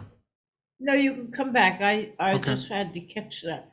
Okay. Were there any other questions? Okay, who'd like to start? I will. Go. I know this neighborhood very well. I appreciate you moving the driveway. My biggest concern was the bank of doors facing the driveway, but you're moving it, so that solves that. I think it's a nice job. Okay, thank you, Val. I have something. Carrie's on this one. Carrie? Because the existing porch is so minuscule and you are now adding a lot more of it, wrapping it, it seems that it could be rendered a little deeper. This building seems very top heavy and tall because the porch is so short and so shallow. So it reads as very sort of uncomfortable. So I'm hoping if you could add a couple feet to the depth of that porch, then wrapping it, it will actually ground the building, because the windows seem very high above where the porch roof hits the wall.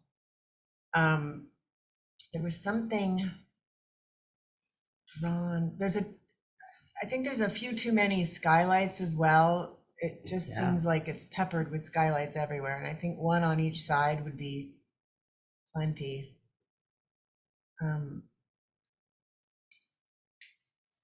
Other than that, I think that's it. Thanks. Okay, I'll go if you want. go ahead, Diane. I think Kara's absolutely right. There's only supposed to be one skylight on a side, not two, and they're supposed to be in the upper 2/3 of the roof, which neither of these are. And they're both in the new addition, from what I could see, and I think that needs to be followed.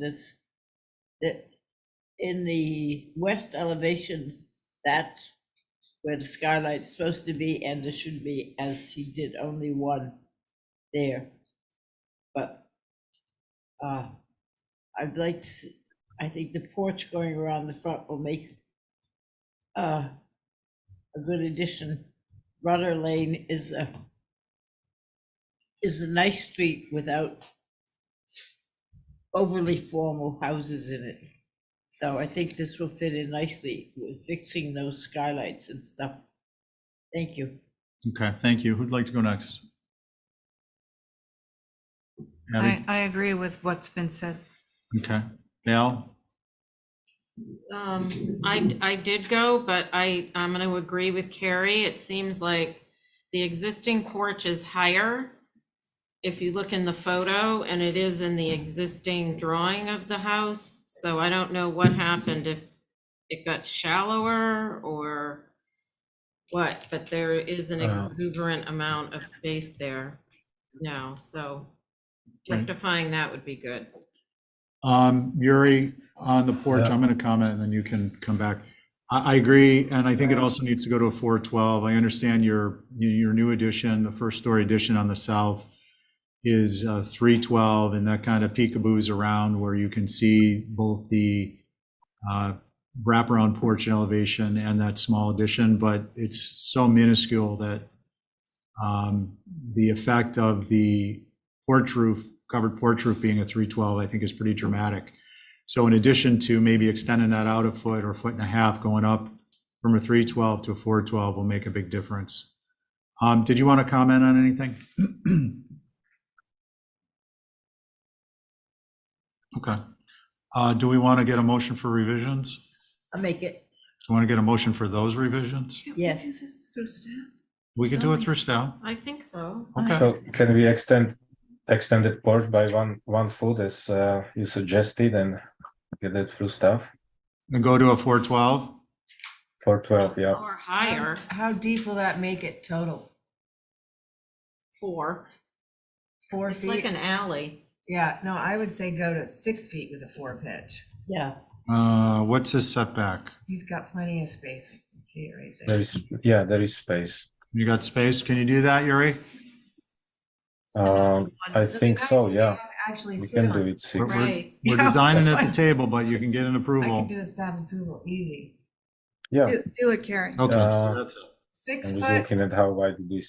6 yeah, foot it's 4 deep foot. porch with a 4 and 12 slope. One skylight per side. On the upper. You choose which roofs, but one skylight per side and in the upper third of the roofs. Except the front. No Okay. front. Just to be clear, the guideline is 1 skylight Per plane. per Per roof plane. plane. Yeah, so you can have more than one on a side. You just can't have more than one on a Right, but I just plane. think it looks like way too much. You look Okay, so at that's it Gary's on the motion. 3D, it's, Well, she's saying just one per side, even though. Yeah, yeah. And raise them to the. he can always top come third. back with a, once he, on Like- motion. Aye. So one, Favor say aye. if it's one per plane, House so far. He's saying something. One, Okay, two, Yuri, three. you've got an approval with the porch we talked about and this skylights, one per side. And my suggestion is that if you get along somewhere in the process and you want to come in for an additional skylight, you can present that. Thank Okay. you. that sounds good, yeah. Okay, fair enough. Thank you. In the upper Thank third. you. Okay, before we break for a quick dinner, I just want to clarify on number 8, 30 Main Street. That was the garage. Let me make sure I got this correct.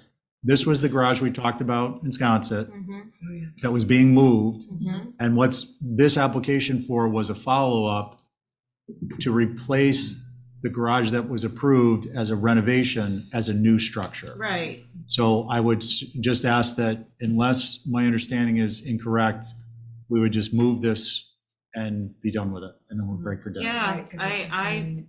yeah, So a motion to approve is submitted? yeah. Yes. Okay, and then the only thing I would say is just with respect to the minutes, it's a garage replacement as opposed to a revision. Yeah, it's a. Esme, is that tracking with reality? It is. I'll Okay. make that motion. All in favor of Val's motion, say aye. Aye. Any opposed? Okay, that carries unanimously. We're going to take a 5-minute break. Somebody could post a 5-minute break.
All right.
Uh-oh, that doesn't look good.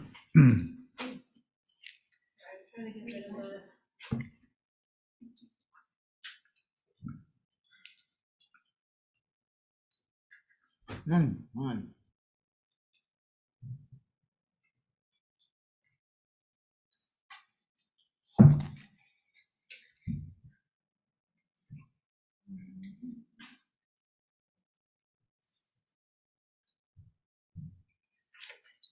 Yeah. This also? Yes, I signed it. Thank you. Oh, no, other people need to sign that one, I think. All right, thanks. Are we good, Yeah, guys? because just Jesse, that needs to go to the rounds. Okay, that one needs to go around. Okay, so Matthew, we've got new rules about holds and so on and so forth, but one of the things we discussed I just want to explain where we are. One of our new rules is with respect to postponements. And a postponement without a notice from the applicant will trigger a delay in the next hearing. One of the items we discussed at that meeting was that if it's something triggered an action, a postponement is triggered by an action or inaction of the commission, then it doesn't trigger the postponement in the next time your application is heard. Okay. And I mentioned that to mention that obviously Ray is not here. He was chairing 10 Lincoln. So you would have the option to hold these, not required to, but you have the option to hold these because you've lost your chair and one of the members of the sitting members. How would you like to proceed? Thank you. I would like to proceed tonight if I could. Okay, fair enough. Yeah. So your alternate who will kick in happens to be me. On the demo garage and the new garage, and on the new pool and cabana, Jesse is up next. I believe that these are in order for some reason because they're not alphabetical. So Jesse, and we'll go from there. Okay, so if we could pull up, please, number 1, 10 Lincoln demo garage. Okay, thank you, Mr. Chair. So we actually changed the application so that this is a move demo. So we're actively trying to find a new home for it. At the last meeting, if you recall, there was some question about the age of the structure. Our estimate was that it was from the mid to late 50s. So we've provided some additional historic documentation, specifically the Sanborn maps, which were helpful. But I'd say that the most accurate was the aerial maps, which what I would say that date the structure to 1957. So you'd also requested some interior photos, which we've provided, which I think are in a couple sheets down on this submission. So with that, I look forward to comments from the board, Mr. Chair. Thank you. Okay, thank you, Matt. Questions for Matt on the proposal as opposed to comments? Okay, Holly, are you? Yes. Thank you, Mr. Chair. So first off, thank you, Matt, for changing this application to a demo move and not just a flat out demo. I do appreciate the photos, appreciate the Sanborn maps. I want to note, though, the 1923 and 1949 Sanborn maps are the same. That's a misunderstanding that when Sanborn Insurance did them, they're the same. And I know Linda would agree with me on that. I do want to also notate for the record again that both the garage and the house on the lot, the historic structures, both have HDC surveys, and this garage is indicated on the HDC survey as the Isabella Prodfit garage, who also owned the Binnacle, the main dwelling on the lot, in 1948. She's the one who subdivided the lot into 10, 12, and 14 Lincoln Ave. And I do think that's important. Obviously, this documentation is helpful. However, I do, because we don't have aerials that go back before 1957, there are some 38s, so there's a possibility it could be shown on there, but that's if we actually had the aerial of that particular location. And I've noticed some parts of the island are not shown. I say this to say that appreciate all the information that's provided, especially these photos here. It is a contributing structure, and I just want to notate that a contributing resource is any building, object, or structure which adds to the historic integrity or architectural qualities that make the historic district significant. It plays a role within our local and national historic district, which has significance from 1659 all the way up to 1975. I do have comments to read to the commission from our HSAG group. They said that this garage is old enough to warrant preserving, if not for the sake of history, then for the preservation of valuable resources. The condition appears to be in very good condition. It could easily be turned around to face Lincoln Ave and located in space on the attached site plan outlined in orange lines and labeled existing wood patio to be demolished. This location is near the back of the main dwelling and further removed from Lincoln Street. Make it preferable to the proposed location, which is nearly level with the front of the house, and it will allow for the cars to be less visibly parked besides the house rather than in front. Reusing the garage also maintains the eave forward design, which is much more traditional and appropriate compared to the gable forward design proposed with the new garage. The old and new garages are close enough in size that recycling the old just makes sense. Again, it would be preferred if the garage is retained and utilized on site. Alternative would be to move it somewhere out, obviously on the island, but not to be demolished. Those are the comments. Mr. Chair, thank you very much. Okay, thank you, Holly. Questions for Matt? We'll go right to comments. Let's see. Carrie, just to name the board, obviously. So it's Diane, Abby, Val, Jesse, and myself. And that'll be for the next two or three. Who'd like to go first? Shall I pick a victim? I can say something. Okay. I can't say a lot, but now that we know that the back of the lot was subdivided, we can't have a driveway coming through there. Although I did read that they're owned by the same people. I mean, you think they'd get along. Yeah, that's true. I mean, they're held in separate ownership, but it is the same owner. So, so there might be potential to have it off Capon Road.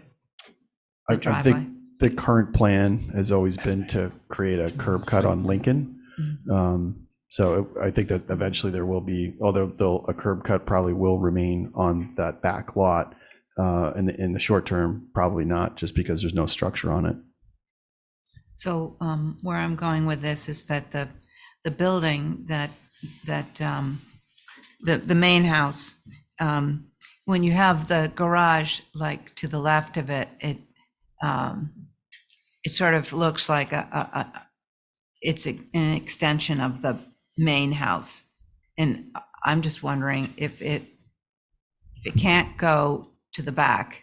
I'm wondering if it shouldn't come way forward instead of being right to the side, because I think some of the garages up there are like right on the street. A lot of And- them are. And it would give a little more room to actually see the main house, which is the, is the beauty of this project. And I'm wondering if you couldn't just restore it as is. That would be my hope. That's all I got. Thanks. Diane? From what I have remembered from all the discussion on Lincoln Ave, in the surrounding area that I can see, there are no other driveways from Lincoln Ave 2018, 16, 14, and 12 do not show any driveways. The 2018, 16, and 16 are close to the street. 14 and 12 are set back, and 10 also, because 10 used to be part of 12, I understand. From seeing the interior of the garage or the pictures that we have, it's not falling down. It's not dilapidated. It seems to be very well constructed, actually. It looks, wood looks clean. It certainly got room in it for what, those are two large cars or a truck also.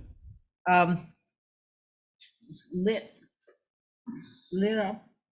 So I would like to see it moved if necessary and used again.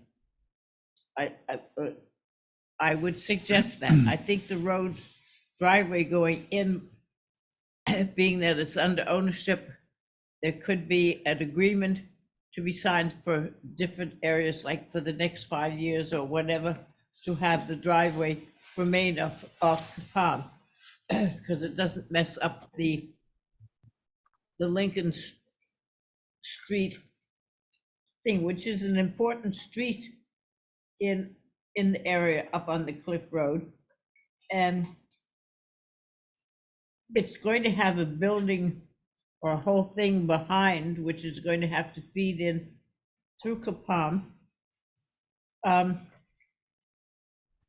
So you could take the garage and move it forward, not way forward right to the street, but certainly forward where it is. And I don't see any particular reason to build a brand new one when it looks like it's in good shape. And I can't believe that they the owners let the garage get in a bad shape. So that's what I would suggest. Okay. Val?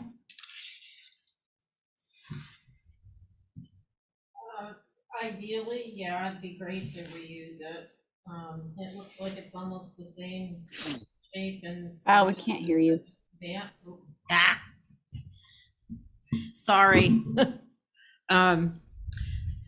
I think it's a shame we can't reuse it. It's almost the same size and arrangement as the proposed new cabana. It'd just be turned. But I'm a little confused about one thing. Holly said it's contributing, but the paperwork that Matt has provided us says non-contributing. Holly, can you comment on that? And then Matt? Thank you. Yes, sir. So in 1989 was the last municipal effort of doing survey work on Nantucket until now, obviously, now that we've received funding to do so. In 1989, if you subtract 50 years, basically anything that, put it this way, anything that is listed as contributing has to be 50 years or older within the period of significance. In 1989, this structure did not meet that classification, okay? But at that time, our period of significance also was not established and codified, if you will, with our NHL update. So long story short, our NHL update includes anything that's contributing or non-contributing towards the district Anything that technically is 50 years or older can be deemed contributing for certain qualifications, whatnot. That's why we're getting rid of, you're not going to see this contributing, non-contributing status on any new Form Bs, aka HDC surveys moving forward. That is something that Massachusetts Historical Commission with their requirements for forms do not include. It would not get a survey if it was non-contributing. So it's a contributing structure, to say the least. Okay, thanks, Holly. Matt, do you protest? Well, I appreciate Holly's position on this, and obviously think she does an amazing job and knows, what she's talking about. I would just say that we have historically, referenced these surveys as to whether or not a structure is contributing or non-contributing. If we're now saying moving forward, and this is something that I think that as a board you would have to apply to every structure moving forward, that if it's 50 years or older, it is deemed contributing, which is significant for all applicants moving forward. I think that would, represent a pretty dramatic change in terms of how you view any structure that's, 50 years old. And so we're talking structures from the 60s would be deemed as contributing. I've always used these historic surveys as a pretty solid guide in terms of, even though they were from 1989, I thought that they did a pretty excellent job in terms of determining which structures were historically significant, contributing. And I know it's all nomenclature, but a garage from 1957, I wouldn't have considered as being contributing. I understand that they're important. And I would also submit to you that the new structure that we're proposing in its place is essentially the same size and scale. And so in that regard, it would hold the same position, if you will, in terms of its overall composition on the property. So that's a new take on contributing, non-contributing. So I just would say that as a board, this is something that I think you'd probably want to consider moving forward and let everybody know, because 50 years is not that long ago. Okay. Mr. Chair, if I may just follow up on one quick thing. Typical surveys are updated within 5 years. Nantucket has not been able to do that. So technically this survey should have been redone. Nantucket's period of significance with our NHL update that was done in 2012 with CPC funding, thanks to MPT's work and effort in that, and hiring Brian Pfeiffer and a couple other folks to do that, is never going to change. Our period of significance codified where Nantucket stands in the national historic realm, if you will, which goes up to 1975. Not everything inclusive of 1975, but nonetheless, anything that was built up to 1975 has potential of being contributing. You want to know what's listed as contributing, that's why our NHL document is important. I'm not saying that not to utilize the HDC surveys that were done in 1989, but they're outdated. They're from 1989. I was 7 years old when these things were done, and they need to be done. One last note, I want to mention that too, it's not just 50 years.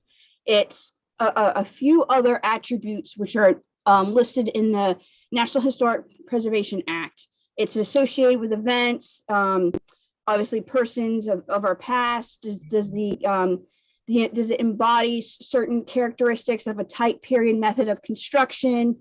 And again, it's not just that. This structure was associated with the historic main dwelling on site in a time frame in the 40s. I'm just saying flat out, something that was built in the 40s or 50s up to 1975 is deemed contributing towards our district. Thank you. Thank you, Holly. So I just want to get a couple quick comments. So we're kind of, we're kind of like very seriously veered into policy decisions and comments and so on and so forth. They're relevant. We have discussed this in the past. However, it is something we're going to need to pick up and address. We do not have an update survey. We do not have something that indicates that this particular structure meets the qualifications. If I understand the information and my past research on this, we don't have anything that indicates this particular structure meets the criteria for contributing. I'm not suggesting it doesn't. I'm just saying at this point in time, the information's a little bit ambiguous. There's a potential that it could, and there's a potential that it doesn't. It's a potentially thorny issue that involves a lot of important matters that need to be discussed and resolved, and that's not going to happen here this evening. nor do I think it would be fair to hold the applicant up on something the HTC has not resolved. We've been talking about this topic for at least 2, I think maybe 3 years without addressing it. It is on the radar, it is on the list through the Organizational Focus Committee to be addressing, but again, it won't be this evening. So with all that having said, I would like to get back to the merits. We've got that information to kind of filter through our own subjective judgment, determining kind of protocols. Where are we with, let's see, we've had Diane, Abby, Val, and Jesse on this one? Mhm. You want to comment?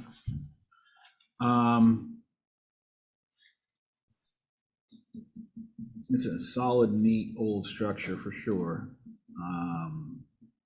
Contributing or non-contributing, it'd be really great to see it be reused on the property. I agree with the board that it would make sense if it was moved forward in front of the house and/or take the broke back off it, and move it, or somehow converting it into the cabana. I think those are 2 viable options.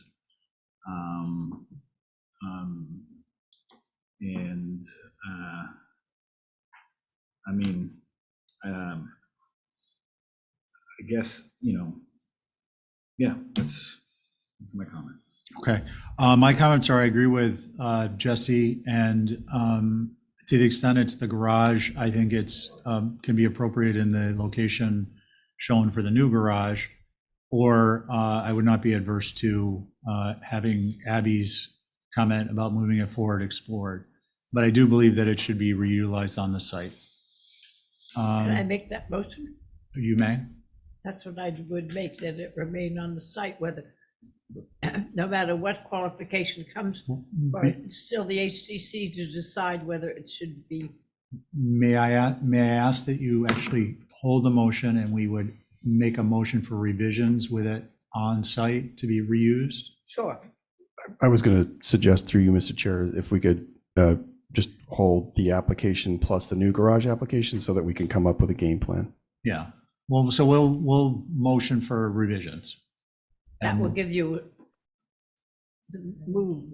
And it would incorporate the new garage. So that would be number 1 and number 2.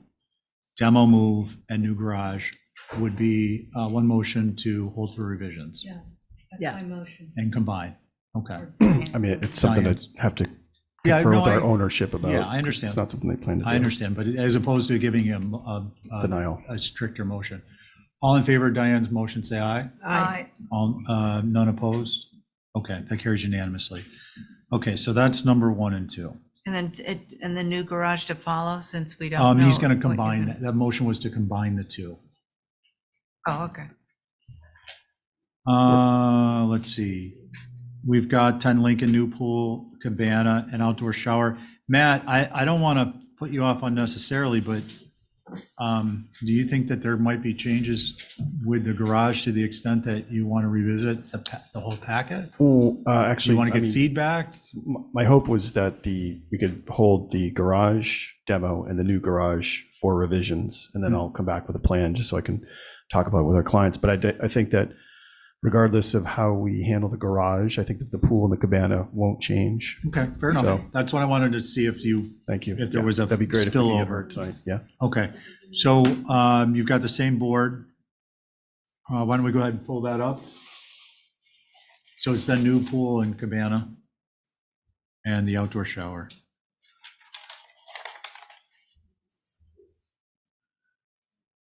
What's coming up first? More cabana. I think this is the pool application, if you want to hear that first. Okay. I've got them on the agenda as one, they're not? Or do you have, let me rephrase that. I have it as Does one 10. of the applications include all of the pool, the cabana, and the outdoor shower? We had submitted the drawings? cabana independently, and I believe the landscape plan was submitted independently. But Okay, if we it's- have Matt, I'm sorry to interrupt, but we have pool, oh, I'm sorry, there's not a comma there. We have pool cabana and the outdoor shower is one. Okay. And the pool with the hardscaping. Okay, my apology. Need some bifocals. Right there with you. So this is Elizabeth's application, so I'm going to let her present it. Okay, so we're going to jump over to hardscaping, gate pool with spa. Does anyone have any objections? No. Okay, great. Let's move it. I can make some comments. We're going to let Elizabeth go, and then we'll hear from Holly, and if there's any neighbors. I was hoping that would be a motion to approve. Ah, simple, straightforward. I like how you work. All right, so as you know, the lot has been subdivided, so there's a lot sitting behind this. The pool is essentially sandwiched between the existing house and this back lot. There's, I think, over 7 pools in Lincoln. Mr. Chair, it's really hard to hear her. I'm sorry. Yeah, so there are a lot of pools in that neighborhood that you've approved before. We can do a solid fence along the Capam Road lot if that would help you make certain that this is not visible from a public way. The hedge that's there is very, like, I showed you some pictures from the street, very thick, very dense. If there was a pool there, you could not see it. But having said that, we're happy to put up a board fence on the inside of the privet to make sure that that's the case. Okay. Any other comments? You good? Okay. Holly? Thank you, Mr. Chair. So for the record, the main dwelling on the lot is the Kimball Gordon House, or AKA the Binnacle, built in 1902. The proposed stone patio, and correct me if I'm wrong, is proposed to be 3 feet above grade and with a retaining wall around, which in my opinion is not appropriate. Belgian block apron with shell driveway is appropriate and is consistent with the neighborhood. However, the space in front of the garage should not be all block, rather shell instead. The patio proposed around the proposed 38 by 18 pool and spa is rather large with a lot of hard edges.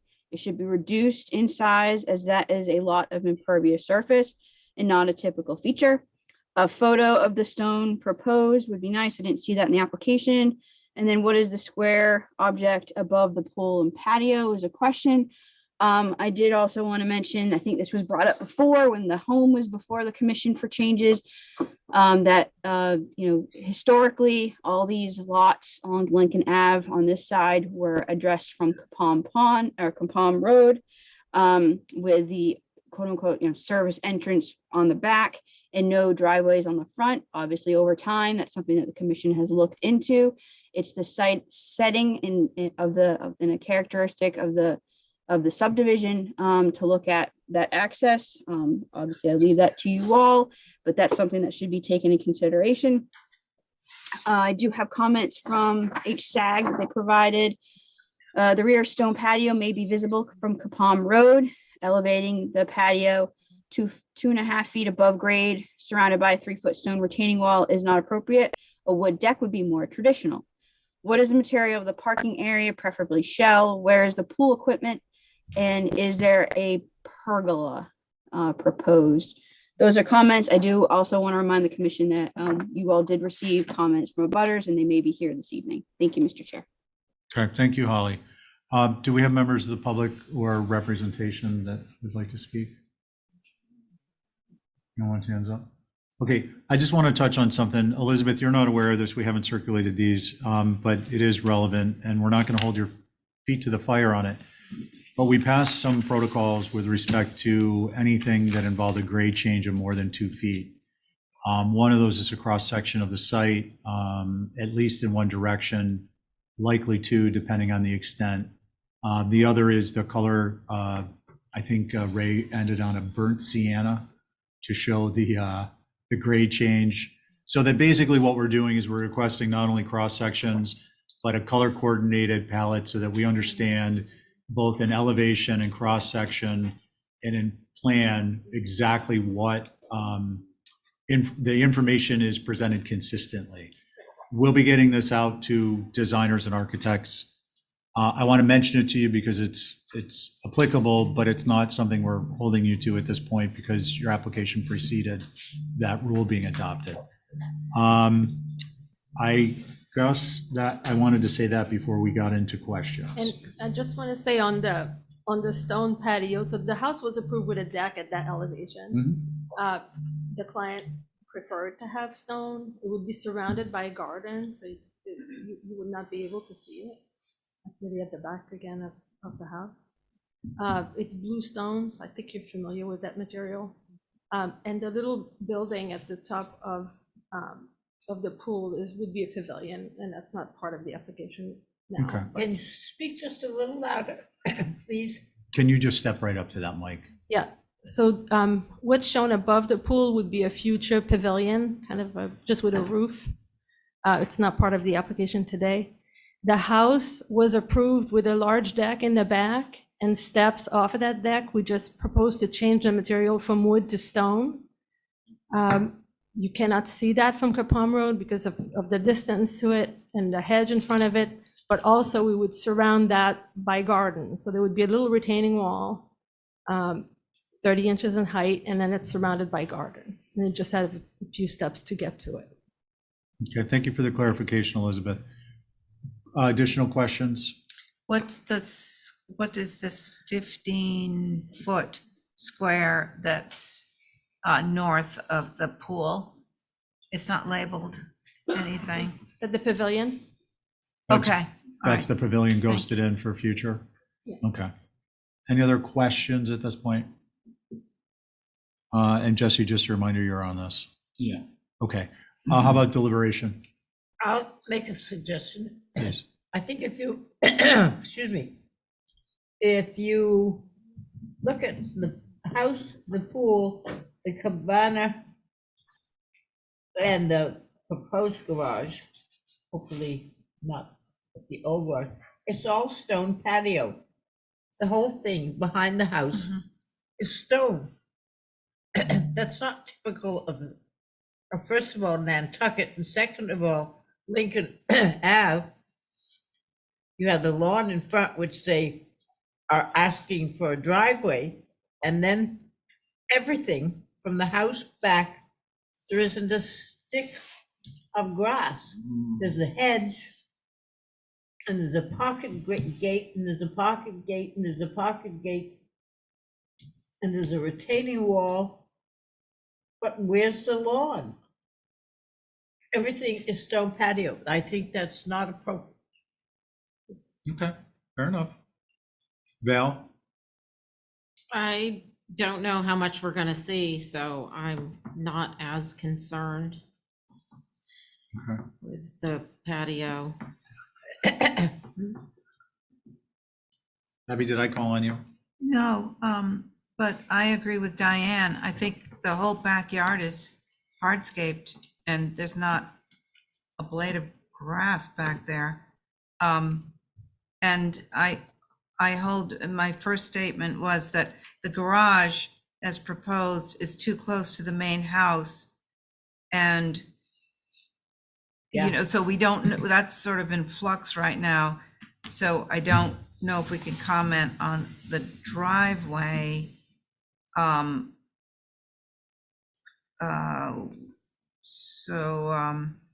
guess I won't. But yeah, it's just a lot of hardscape, and I don't quite understand the concept. Okay. Jesse? Yeah, I mean, I don't think any of this is going to be seen. I have no concerns with the pool as a location, and I agree with the board. There's a lot of hardscaping here, but there is grass as well.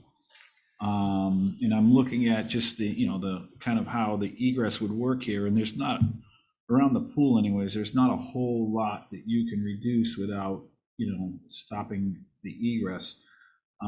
However, it may There might be a few places where we can try to reduce the permeable surface. The one thing that I think would help is you've only got 6 feet of grass between the garden bed and the pool patio, between the pool and the house. If you could shift everything even just a little bit towards the backyard to allow a little more green space between the pool and the house, that might be successful. And then the stone patio between the cabana and the proposed garage, that might be able to be reduced as well. It seems like it's being used more. I don't know if there's a dining. Yeah, they were gonna have kind of a sitting area with maybe a fire table there. Yeah, so that might be able to reduce some. And then another thing that might help it, it looks like that's a solid surface of walk going from the pool patio to the front yard. You could reduce that to stepping stones just to give it a little bit more breathing room. But honestly, I mean, I agree that it's a lot of hardscaping, but at the same time, there's not a lot to reduce other than a few small things to keep everybody able to walk and flow through the property. That's it. Okay, thank you, Jesse. So driveway and obviously the garage are on hold. If the garage is on hold, the driveway's on hold. AC, anything anticipated here? You're going to come back? Oh, Architect will come back? I think they're going in that enclosure on the upside of the house. Oh, I wasn't sure if those were window wells and stairs or I think so. I think the enclosure there now. On the AC condensers, Matt? Those are actually window wells. Okay. Yeah. Okay, so We'll come yeah, back so and- AC will come back, the driveway's gonna have to come back. You know, I think there's there could be interesting discussion, but I think with respect to the raised stone patio, it really comes down to if it's a lack of visibility, is the material utilized, if it was a deck and wood versus stone, is there merit? You know, I understand it's not typical, don't get me wrong, but is there any merit in distinguishing between the two because you can't see it? Right. To me, the more important point is actually not in our purview, is having people 3 feet higher walking around in the backyard. But it is a separate lot. It is separated from Capon. So I'm not going to go down that road. I think where we are is basically, this doesn't sound like something that can be done at the table. It's a motion for revisions. The concept is to lighten up the hardscape. And you might want to, you know, obviously coordinate that for when the garage comes back. And pin down the AC if you can, and we'll just deal with it all at the same time. Fair enough. Okay. Can I get a motion for revisions? Make a motion. On Diane's motion, all in favor, say aye. Aye. Any opposed? Aye. Okay, carries unanimously. All right, so we're going to move to the cabana and outdoor shower. I think there was a neighbor letter. Matt, There was a Yes, letter I'll from ask- the neighbor. thank you for pointing that out. Just given what we've just covered, is there any, you want to proceed? Yeah, because I Okay, think that that's fine. in either scenario, Yep. this really won't change. Okay, your floor. Okay, thank you, Mr. Chair. So this is an application for a cabana. We tried to keep it simple. It's a one-story structure. The architectural details are sympathetic to the main dwelling. So window style, roof pitches, the hips, the rake details, et cetera, et cetera. And not to get off track, but I think with the garage discussion, that was one of the other reasons to utilize a structure of the same size and scale, but then also we felt that the roof line and details were also sympathetic to the to the main dwelling, the historic structure. We essentially have used that as our antecedent and tried to carry a lot of those details to this structure. So again, one story, very low profile, some secondary additive pieces for some social areas.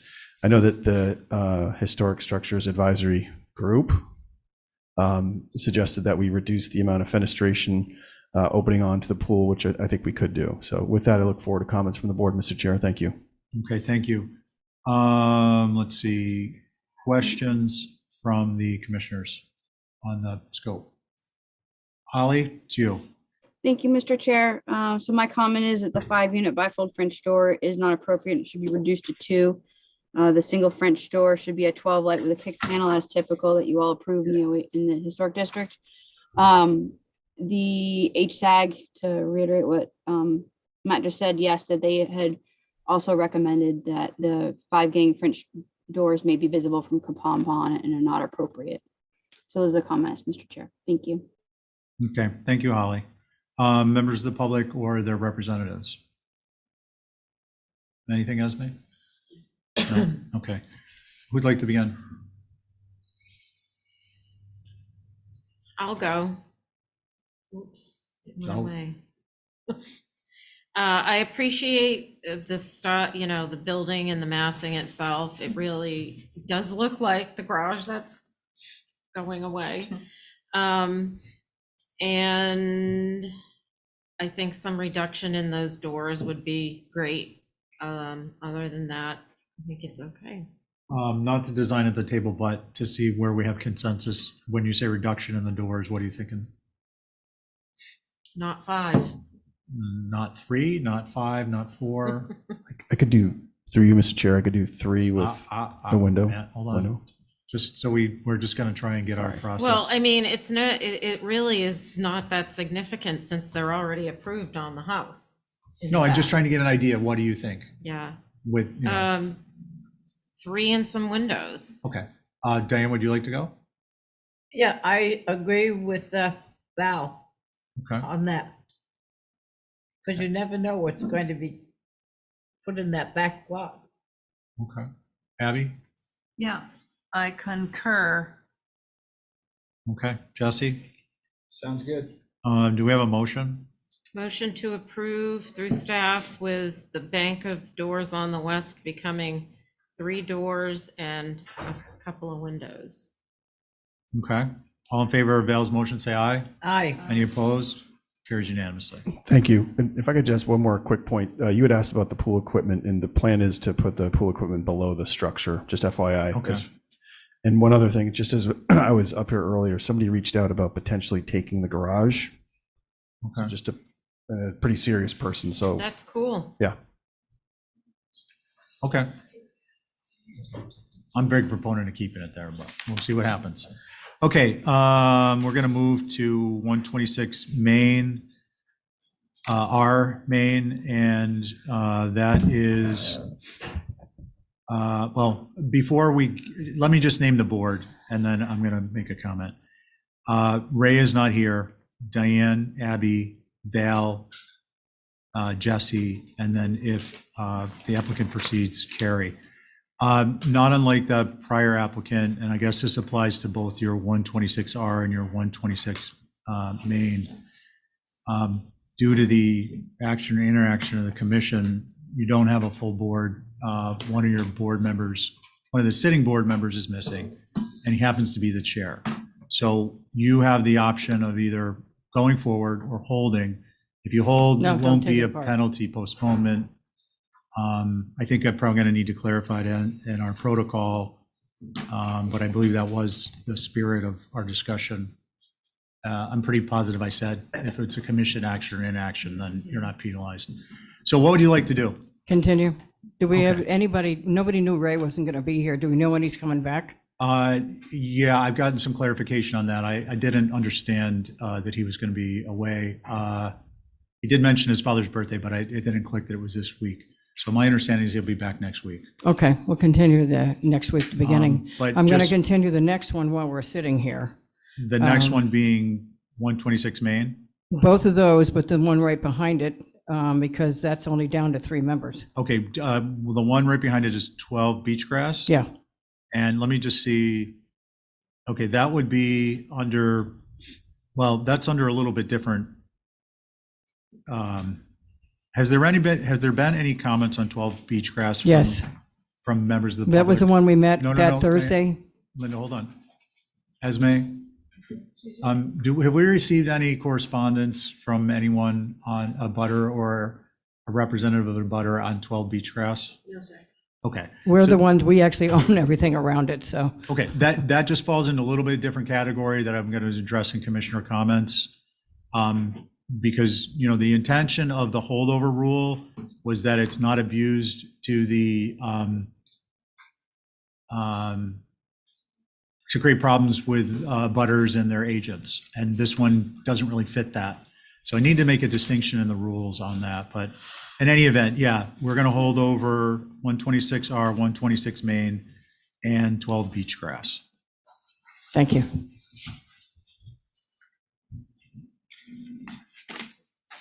Okay, so that brings us up to 8 Sachem, new shed.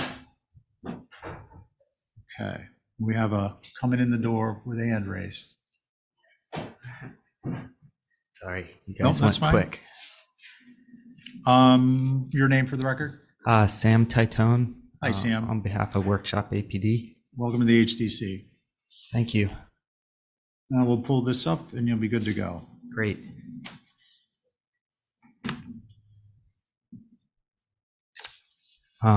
So this is a proposed new shed. And the previous request by the board was to look into relocating it on the site to less impact the front facade of the main house. So due to the site wetland constraints and current septic location in the front yard, this was pretty much our only solution to that request. And we did that by pulling the shed off of Sachem and rotating it so the main house was more visible. And there were no previous comments about the shed design, just the location on site. Okay. And on the G002 sheet, you can see the previous site plan on the left-hand side there for comparison. Okay, thank you. Any questions on scope? Anyone from the public? Esme? Yeah. Any hands? Okay. Comments? I'll go because I think I was the one who had the issue. For me, the shed building itself is fine. I don't think anybody would disagree with that. It is the placement with its context next to the house. And I just feel like now, I appreciate the attempt, but I feel like now it's even closer to the house. And sort of, you don't see the front of the house. And I don't get that. So I almost would say go back to the first way it was because it's just too close. Does that make any sense? Like it blocks the front door. You mean stick it back in the vegetation of the hedge in the front? Or choose the driveway? No, let's let Val That's finish. my concern is the way it plays into the blocking the facade of the house. Okay. Any other thoughts? No, I mean, the shed itself is fine, the structure. Okay. Abby? I have the same concerns. Sorry. Same concerns. Okay. Connie's on this one. Connie, and then Diane. Is there any way to change the driveway or move the? We've played around with a few driveway options with the landscape architect. The client prefers this location, and it's actually where the current curb cut is located. Okay. Okay. Diane? I'm with Val and Abby. Okay. Can we zoom in on the site plan? Is there a better site plan than this little tiny one that we zoomed? Yeah. And can you, the front door is, if I'm correct, Right there. where the arrow, okay. And then the vegetation in the front that's drawn, there's natural vegetation. What's the height of that along the road? Along the road, it's pretty high. You can't even really see the front door from the road. I'd say 6 to 8 feet. There's some good Yeah, can we shots. get a shot of the, I'm trying to grasp. There you go. Yeah, can you zoom in on the aerial that shows the front from the, above the road? The drone shots. Yeah, and these pictures are also taken in the winter. Yeah, that one. Yeah, and is that actually a berm in the front too? A little bit, yes. Okay, I'm gonna be in the minority. I get the comments about the front door and obstructing, but I don't think it's fair looking down that driveway obliquely. The front door, the sense of entry is once you're within the property. And I think where it's proposed doesn't prevent you from seeing that. If it were closer, for instance, up by this area, I think that a strong argument to be made is that it obstructs the sense of entry, the traditional sense of entry. But yeah, I think it was originally here, and now they're talking about here. So you're coming in, you're parking. I mean, this is just my thoughts on it. So I understand I'm in the minority, but I'm not sure you're looking at the right site plan, because it's like a stone path, a footpath away from the house. yeah, can we go back to the site plan? You don't need to stand up for that. See? Oh, Yeah, it's not. Oh, so the original location though was here, right? Oh, my arms aren't that long. Yes, and the parking was In in, here? yeah. So my suggestion is move it back to the original location. yeah, yeah. Is there a motion? Make a motion. So put it back to the original space Through staff? through staff. Before we act on that motion, I just want to get a clarification. Were there any other changes than I didn't think there were, but were there any? Okay. So on Diane's motion, all in favor, say aye. Aye. Any opposed? Okay, carries unanimously. Thank you very much. Thank you for coming in. 2 Candle House Lane. That's me. TJ, welcome to the HCC. Thank you, Stephen. Hello, everybody. Abby, I believe you are chairing this. I thought we already passed this. No, I don't think we did. I think we started it Just short, just some minor revisions. This one we've been on for nearly a year. It's the 7th time in. We did everything you asked on the last minor revisions, aside for a color change on the trim. Somebody had mentioned and suggested we go with the gray trim instead of the white. The applicant prefers to stick with the white, and also citing that the majority of the houses on the street have white trim and white windows. Should I go through the elevations at all, or? Just any changes that you've done? Sure. On the north elevation front door, we had a 4-panel, suggested to switch to a 6, so we did that 6-panel door on front. Moving down to the west elevation, next sheet. We did a couple of things there. We added an overhang to the secondary additive mass over the side doors there to bring the eave lower, and we adjusted the fenestration on the sunroom to make the windows both larger and tucked up to the eave line. And actually, I forgot to cloud it on the south, but we adjusted the 2/2 windows on the south elevation as well. Okay, thank you. Yeah. Oh, sorry.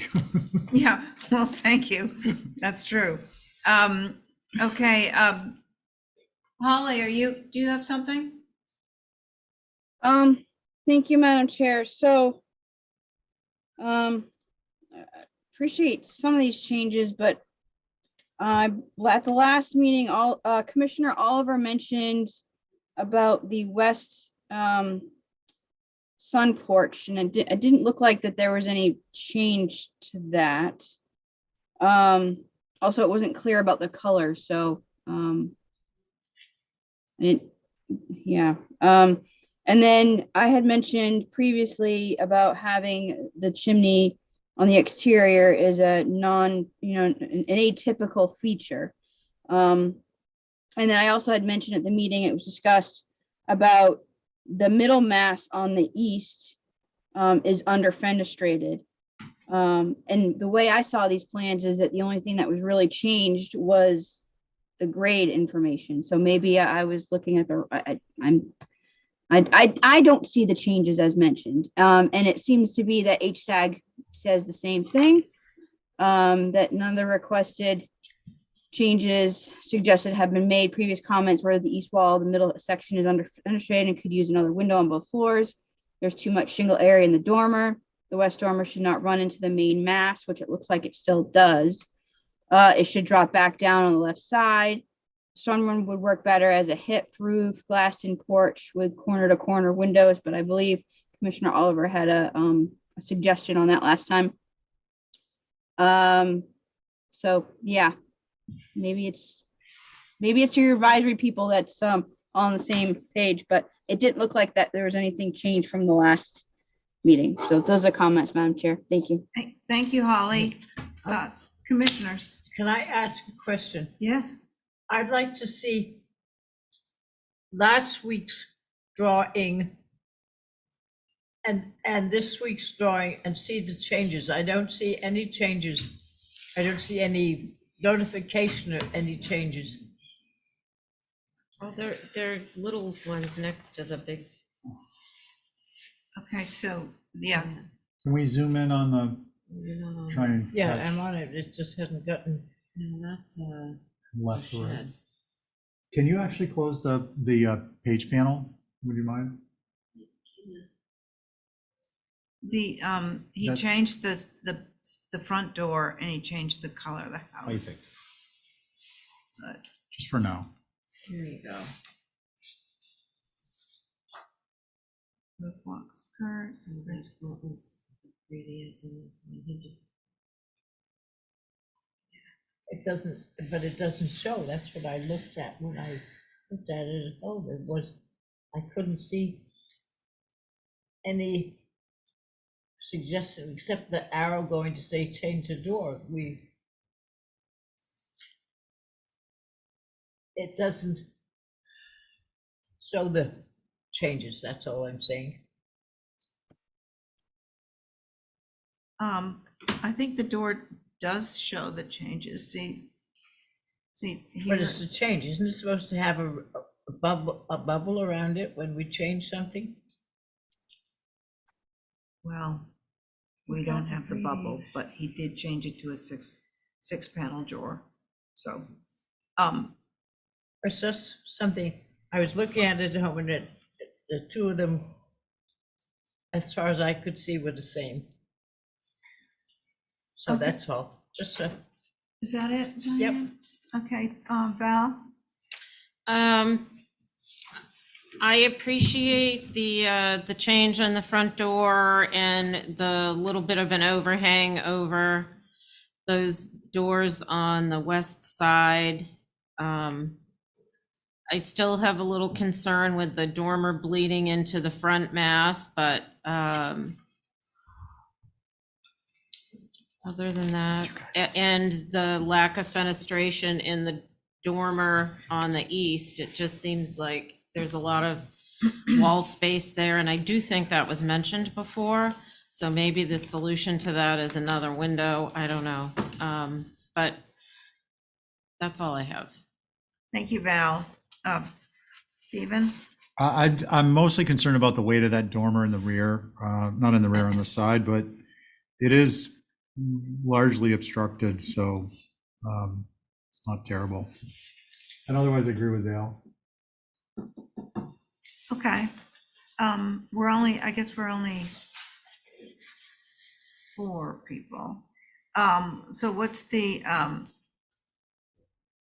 feeling of the board? Can we do something through staff? Yeah. I think so.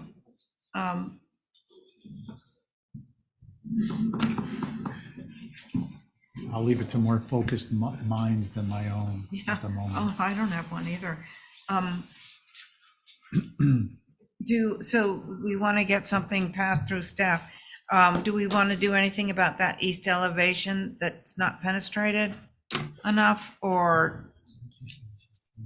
I'll try to make a motion and see what TJ thinks. If you'll second it, sorry, Well, if he I'm agrees. joking, I'm joking. To either add another window in the dormer on the east or reduce the dormer size. And although I know I had concern with the dormer on the west bleeding into the side of the building, I see that it's back far enough that I don't believe you're ever gonna really notice that. And that's my motion. So either add a window or diminish the dormer on the east. Yeah. And could I add to that, just on the trim around the front door, it looks like it doesn't have the detail that you normally have on big trim like that. So could we include that to have more trim? Oh, on and it? what's the color again? It went from gray to white. Right, but not clapboard on the front anymore, right? Right, correct. Okay. So more traditional trim Okay. package. Yes. So let me rephrase that for Terry. Motion to approve through staff with the north front door having more traditional trim detail and the dormer on the east having either another window added or the dormer reduced in size. Yeah, all in favor of Val's motion? Aye. Aye. Any nays? Nay. One nay, I'm an aye. you're not, so that passes. 3-1. Okay, thank you. Thank you, TJ. Happy holidays to everybody. You too, Happy TJ. holidays to you. So I'm gonna tee up the next one. It's 6 Sconset Ave. Topham Design, is Joe here? Yes, sir. Okay, Joe, hey, welcome. Joe, so Diane, with Ray away, you are actually chairing this. Okay, And your board, just to get you prepped, is Abby, Val, Connie, and Jesse. I want to give, Tony and Jesse and Terry, I want to step out for a while. Okay, these are after we get into new business? Okay. So again, Diane, it's you, Yep, I Abby? know. Okay, I've gotcha. been doing this. Joe, what you got? Okay. Thank you, Madam Chair. So as you can see by the elevation in front of you, that we had a roof walk, so we removed that. 7 o'clock. We changed all the windows from 2/2s to 6/1s. And then I think the most important piece is that I lowered the second floor plate 2 feet, which turned the front porch to the main mass into a broken back. And that was most of your complaints or comments. And the other part, the connector from the garage to the main house, I lowered that ridge. That was a comment that Chairman Pohl made. So I'm hoping you are happy with these revisions. Thank you. All right. I don't think Holly has anything for us. Do you, Holly? I do, Madam Chair. Imagine that. Good. Thank you. From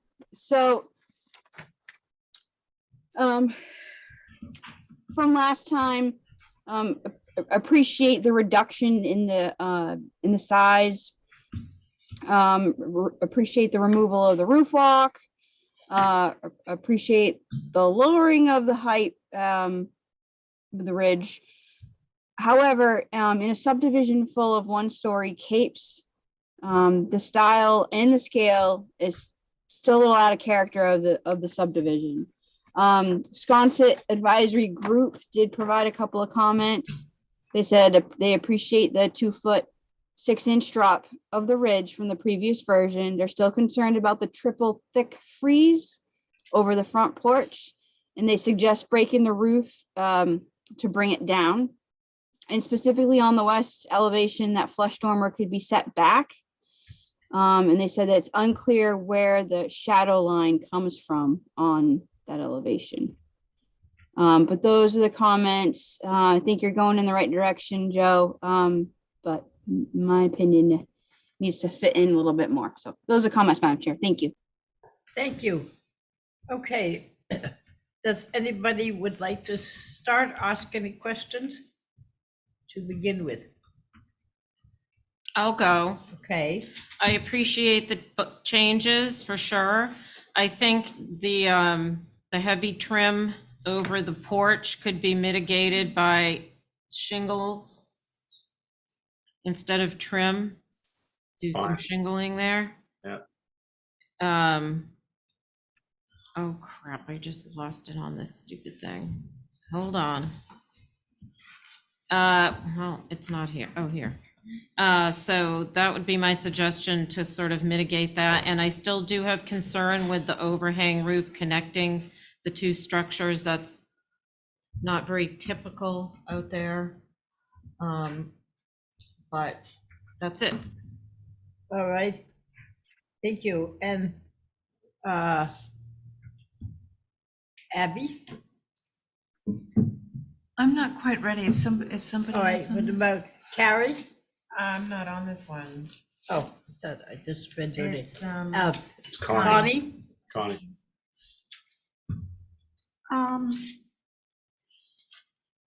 I agree with Val at this. I don't really have much more to add at this point.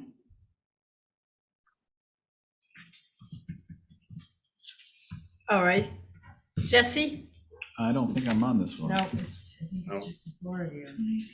It says, what's it say here? It's just the No, four of you I'm because not Ray's on not the here. next.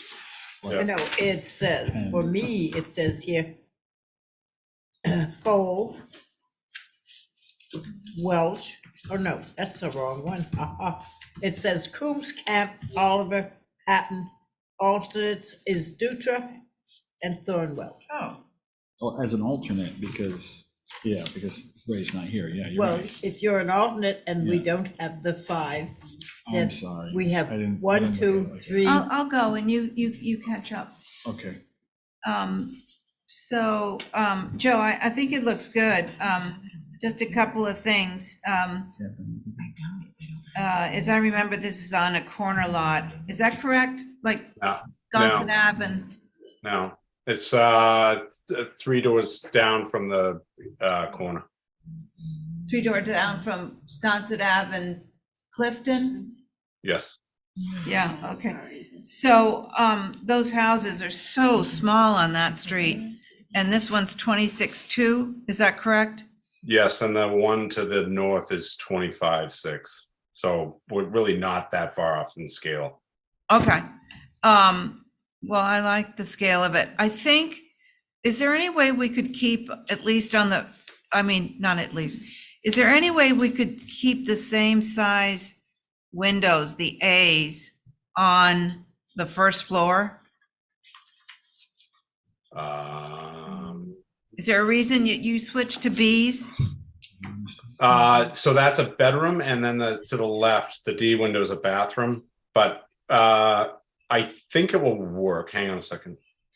I'm just trying to get consistency No, because, so Abby, I can make that change very simply. And then Yeah, as far as the porch overhang, I can change that all the shingles like Val suggested.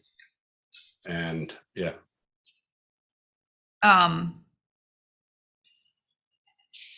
yeah, I mean, I think it does have sort of a sconcy ness about it. So to the far left, is that an outside shower or is that, what is that? The gate, the that fencing. is access down to the basement. Are you talking about the south elevation? Yep, there you go. I'm on the east. There's the garage and then to the left, there's some fencing. Oh, so that's a gate that gets into the backyard, but then in the distance in that connector, there is a outdoor shower, but that is about 60, 75 feet off the street. Okay. Yeah, I would, if, just to give that, the front of the house a little more, like I'm the front, I would keep the windows the same across the Okay. front. And I just, So it is oak. I'm just,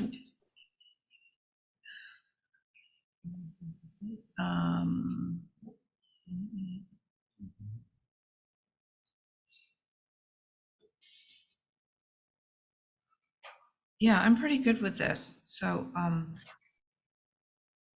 then the back of the house, yeah. Okay, I'm up. You Thank okay? Yeah. All right. Jess? Yeah, thank you for letting me take a second to review it. I'm okay with everything, and it's the one thing that might look better. It would make the porch bigger, but is that front porch, if it came out to the roof line came out to the same distance as the portion on the right, that may be more complimentary and give more porch space to the owner. Right. So that's my only suggestion. Other than that, I'm good with it. Thank you. All right. All right. Can we get a motion of what somebody would like to do? Sure, I'll make a motion. Okay. Okay, motion to approve, keeping all the windows on the first floor, A windows, and bringing the porch out over the front door, consistent with the right side. And was there anything else? I think that was it, wasn't it?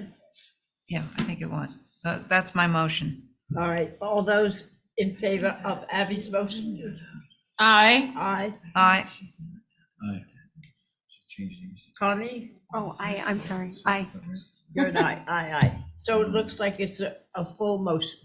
Abby, can I just clarify something? 'Cause, Yeah. Yep. The little 6-light square D window on the front, that's Yeah. not becoming an A, is it? No, No. that's a Because bathroom, I you said all, but you probably meant to say all all double but hungs, all the double D. hungs. All the double Terry, all hungs. but D. Thank you, Carrie, because I was going to ask that one at the end. Yeah. It's a cute little window there. Yeah, Thank you, Joe. No, thank you, everyone. Thank you, Joe. All right, Oh, it's me. 24A New Lane, Miss Oliver. So your board is myself, Abby, Carrie, and Connie. Yeah. Primarily, this came down to the pitches on the gambrel. So those have been revised. The dormer in the front is less wide. The rear windows, there was a triple, it's now separated into 2 singles in the gable. And the left and right, north and south, you see, is a more traditional gambrel roof pitches. And we added a little 4-light in the gable. And I think HSAG had no concerns, but Holly can tell you that.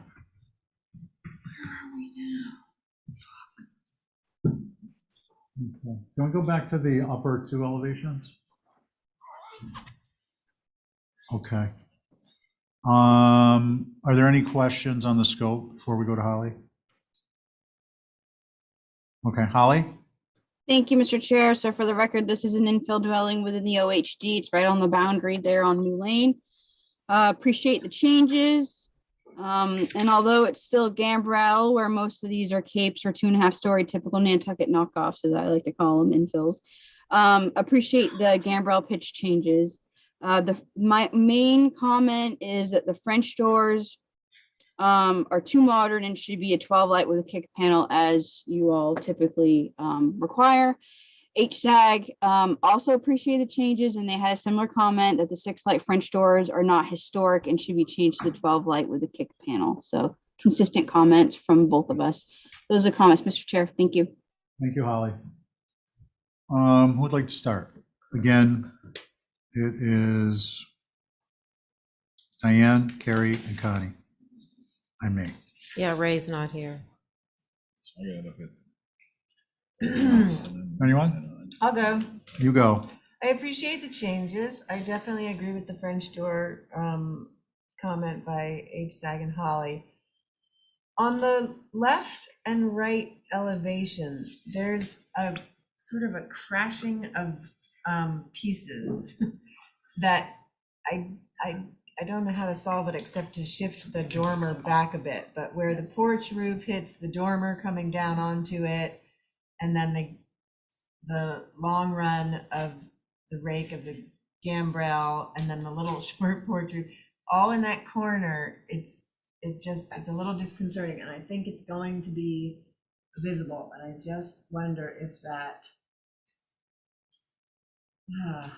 if the dormer on the front of the building can shift back to where it hits that porch roof. It's just something that seems very Yeah. wrong somehow. Can you point to Yeah. that? I Yeah. don't know. It's right here. Yeah. Right. Yeah, it's that connection that it's just disconnected. It's all crashing into each other. Yeah. On the left-hand side, it works because there's roofs coming in and the roofs are tying in somehow differently, but.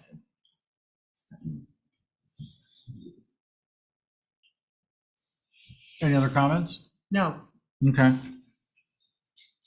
Connie?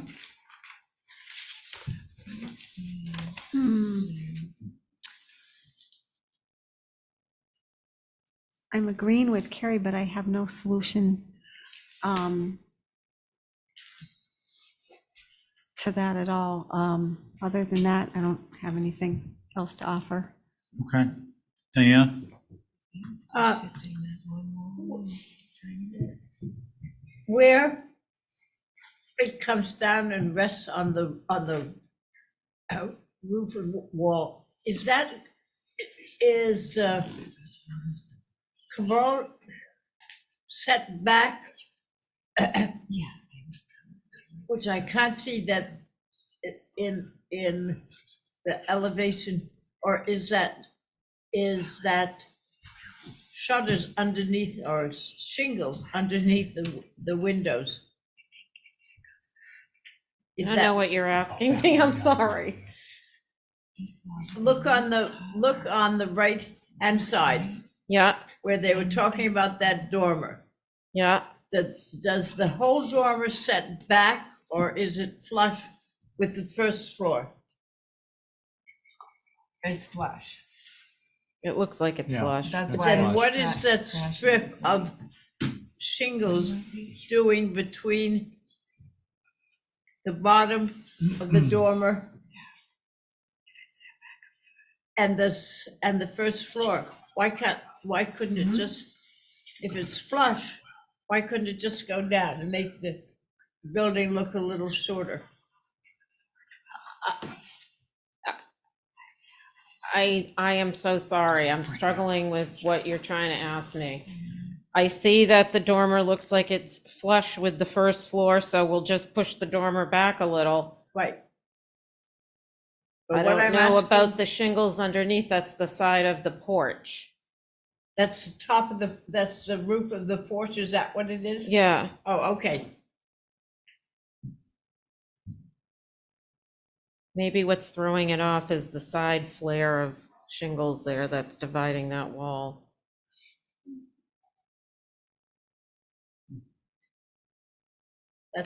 It'll push the dormer on the front elevation. It'll push the dormer back and up a little bit, which I think will help because it seems like the first floor is being squashed by this big roof sitting on it. Yeah. And with that dormer raised up a tiny bit, set back a little bit, it will help. Okay. All right, so my comments are along the same lines. Can we zoom in on the area we've been talking about, basically the left elevation? So Val, in addition to moving that dormer wall back, I think it'd be appropriate to make that porch roof a 412 and to drop the plate on the fascia so that it will also, in addition to lowering this pitch slightly. Yeah. What is it now? I It's can't a read it. 512. Okay. So this will go back, this will come down, and if you drop this structure a Yep. little bit, Right. pull this intersection down closer to this intersection, and it'll get away from here. And I think it'll clean up that whole mess. Okay. Oh, yes, that. Yeah, I think that instead of would be pushing it good. back, you can keep your space and just do that. Yeah, and maybe you can keep it forward if you drop it down enough Yeah, and you you change can. to a 412. So the idea is to eliminate that The kind of crossover part. complicated Crash, intersection of 3 different Okay. lanes. I see what you mean. Okay. Is there, and then the other consensus was on 12 light doors? With a So kick can- panel, Can we get Okay. is it with a kick panel or without? or can we just do 15 Well, light? width will look great with the 6 Okay. number one. So can I get a motion with a kick panel 12 light or the option of 15 light and the dormer on the east, on the left? No, What is the it's the elevation? front. The front porch changing to a 4 pitch and the plate dropping a tiny bit to Right. to And eliminate the crashing stuff. I don't think you have to set back the dormer whoa, anymore. whoa, whoa, whoa, whoa. And move the dormer back if required to eliminate the intersection of those planes. I think it'll look. Someone can write that up? Just a little bit. And that's through staff? I'm sorry, Diane. No, I think it would be good to move the dormer back just a little bit rather than having it all flush. Okay. So all in favor? Aye. Aye. Aye, and Carrie will write that up. Okay. Any opposed? None. Okay. It's sad that we have to wear jackets in here. I know, what is it? It's winter with the AC on? They turn off the heat because they're cheap. But there's No, wind it's the blowing. AC is There's on. air Cold blowing. air. So, guys, I want to get it back into control under not anticipated within 48 hours. Can I get a motion to informally but earnestly pursue not having the AC on through staff? Yeah. Yes? Okay. All in favor? Empathetic, Aye. yes? What? Are you serious? Yeah, I think we need to like convey informally that this is like not appropriate.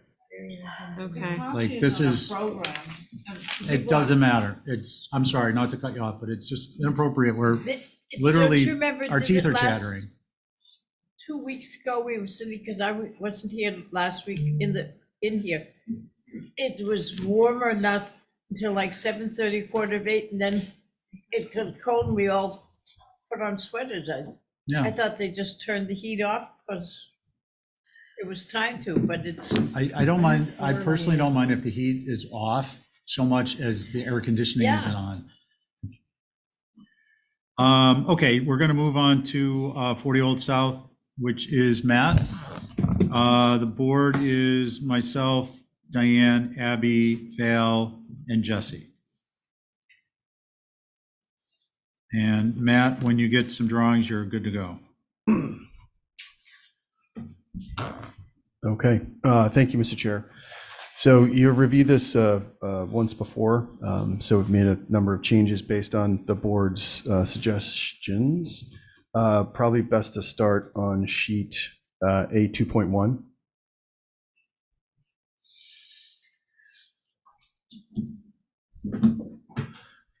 Also, Mr. Chair, you had requested a landscape plan, and so I think that's the second, there's another plan that's provided as part of the application as well. And I think that was specifically related to the screening that was desired along Old South Road. So we can look at that maybe after we go through the architectural changes, if that makes sense. Sure. Okay, great. All right, so east elevation is what faces onto Forest Ave. So the changes that we've made is we originally had a cupola on the building, which we've removed. We've also eliminated the 2 shed dormers on that front gable.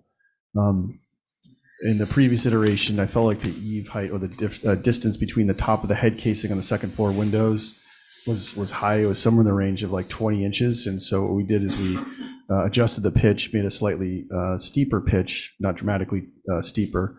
But essentially what that did is lower the eave height. So it's a little bit lower than the intersecting eave. the primary purpose of that was to eliminate the amount of shingle space between the top of the second floor window casing and that eave line. So I think that was successful. We also changed the transom dormer on that same elevation to a 4-pitch, which was another request by the board as well. The other point in adjusting that gable was to increase now the overall ridge height has not changed, but where that front-facing gable intersects with the adjacent roof line is closer together. So I think that when you see the building three-dimensionally, it'll look like there's it's kind of a break in that ridge. We did add a small water table on the first floor at the entrance. We just thought that helped ground the building a bit. Shifting, oh man, hold on. Sorry. 1 second here. Just kicked me out here. Going to the adjacent elevation, which is the north, which is that actually butts up against the adjacent building, so that one's not as relevant, but since it's on the same sheet, we adjusted all the third floor dormers to a 4-pitch, which is something that the board had requested. Shifting to the next sheet. I don't understand. Matt? Yep. No offense, speed up the YouTube video just a little bit. Speed up the YouTube video. This one. Yeah, yeah, I know, it keeps kicking me out is what it's. No, I mean, just a little bit quicker cadence. Gotcha. I apologize. No, I just want to, I think you've got the support here just to walk through it quickly. Sure. I apologize here. Yep, it's not gonna let me do it. Okay, there we go. South elevation, which would be the next sheet, 82.2. I apologize. Every time I slid it, it kicked me to the next application. So what we've done here is adjusted the fenestration. I think, Abby, you had suggested that we add some more fenestration on the first floor of the front mass, and so we added a series of windows. Previously, if you look at the previous iteration, they were kind of sparse, and I think that was a suggestion to, again, further ground the building, so we've done that. Adjusted the third floor dormer pitches to a 4. And then we've also lowered the eave. So the center section, if you will, that connector piece, the previous iteration, the eave was a little bit higher. I think Val, you had suggested for us to drop that. So we've actually dropped that. Now it drops down about 6 inches lower than the 2 associated gables facing Old South Road. Finally, on the west elevation, which is at the top of the sheet, we've changed the fenestration configuration from a single window to double windows. And we tried to reduce the size of those dormers as much as possible per the board's suggestions. I think those are the changes that the board had requested. That's what we've done. As far as the landscape plan is concerned, I think that they literally took your suggestions in terms of diameter of the trees and the species. We would submit this as a separate application, but I think that this was intended to be a supplemental document so you can kind of see what the screening would be. But it's a fairly well-developed plan with all the plant species. I'd say the biggest takeaway is to identify what type of trees, size, and scale will be along Old South Road. So there will be some, obviously some screening, and that would be a formal application that would be submitted to this board for your approval. So with that, look forward to the board's comments. Sorry about the technical difficulties. No need to apologize. Thank you, Matt. Are there any questions on the scope to Matt before we begin? I don't know what that means, sorry. On the scope of the work, do we have any questions for Matt before we get into deliberations? I do. Okay, so that's what we do first, is Okay. ask questions, and then we'll go to Holly, and then if applicable, and then to the public, and then we deliberate. So we're not deliberating yet. We're rinsing and repeating what we've been doing all night. It's a perspective shot.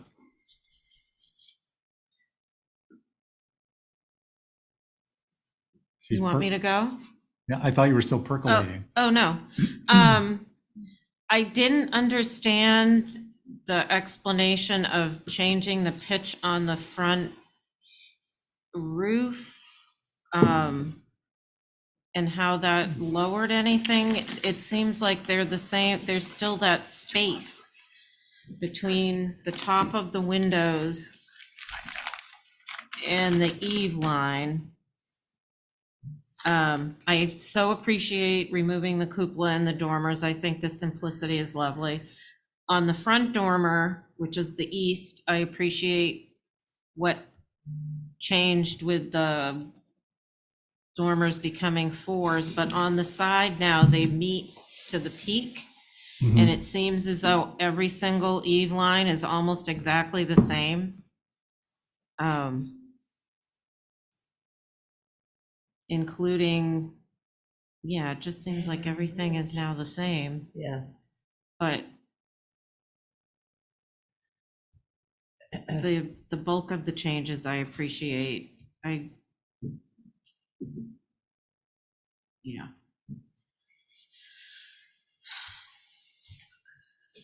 You know, like if you're looking at the south, that dormer now reaches up to the peak of that intersecting roof plane, as does the one on the north. And I thought we'd like to have a little space there, so. Okay, so those are valid concerns. Yeah. That's all I have.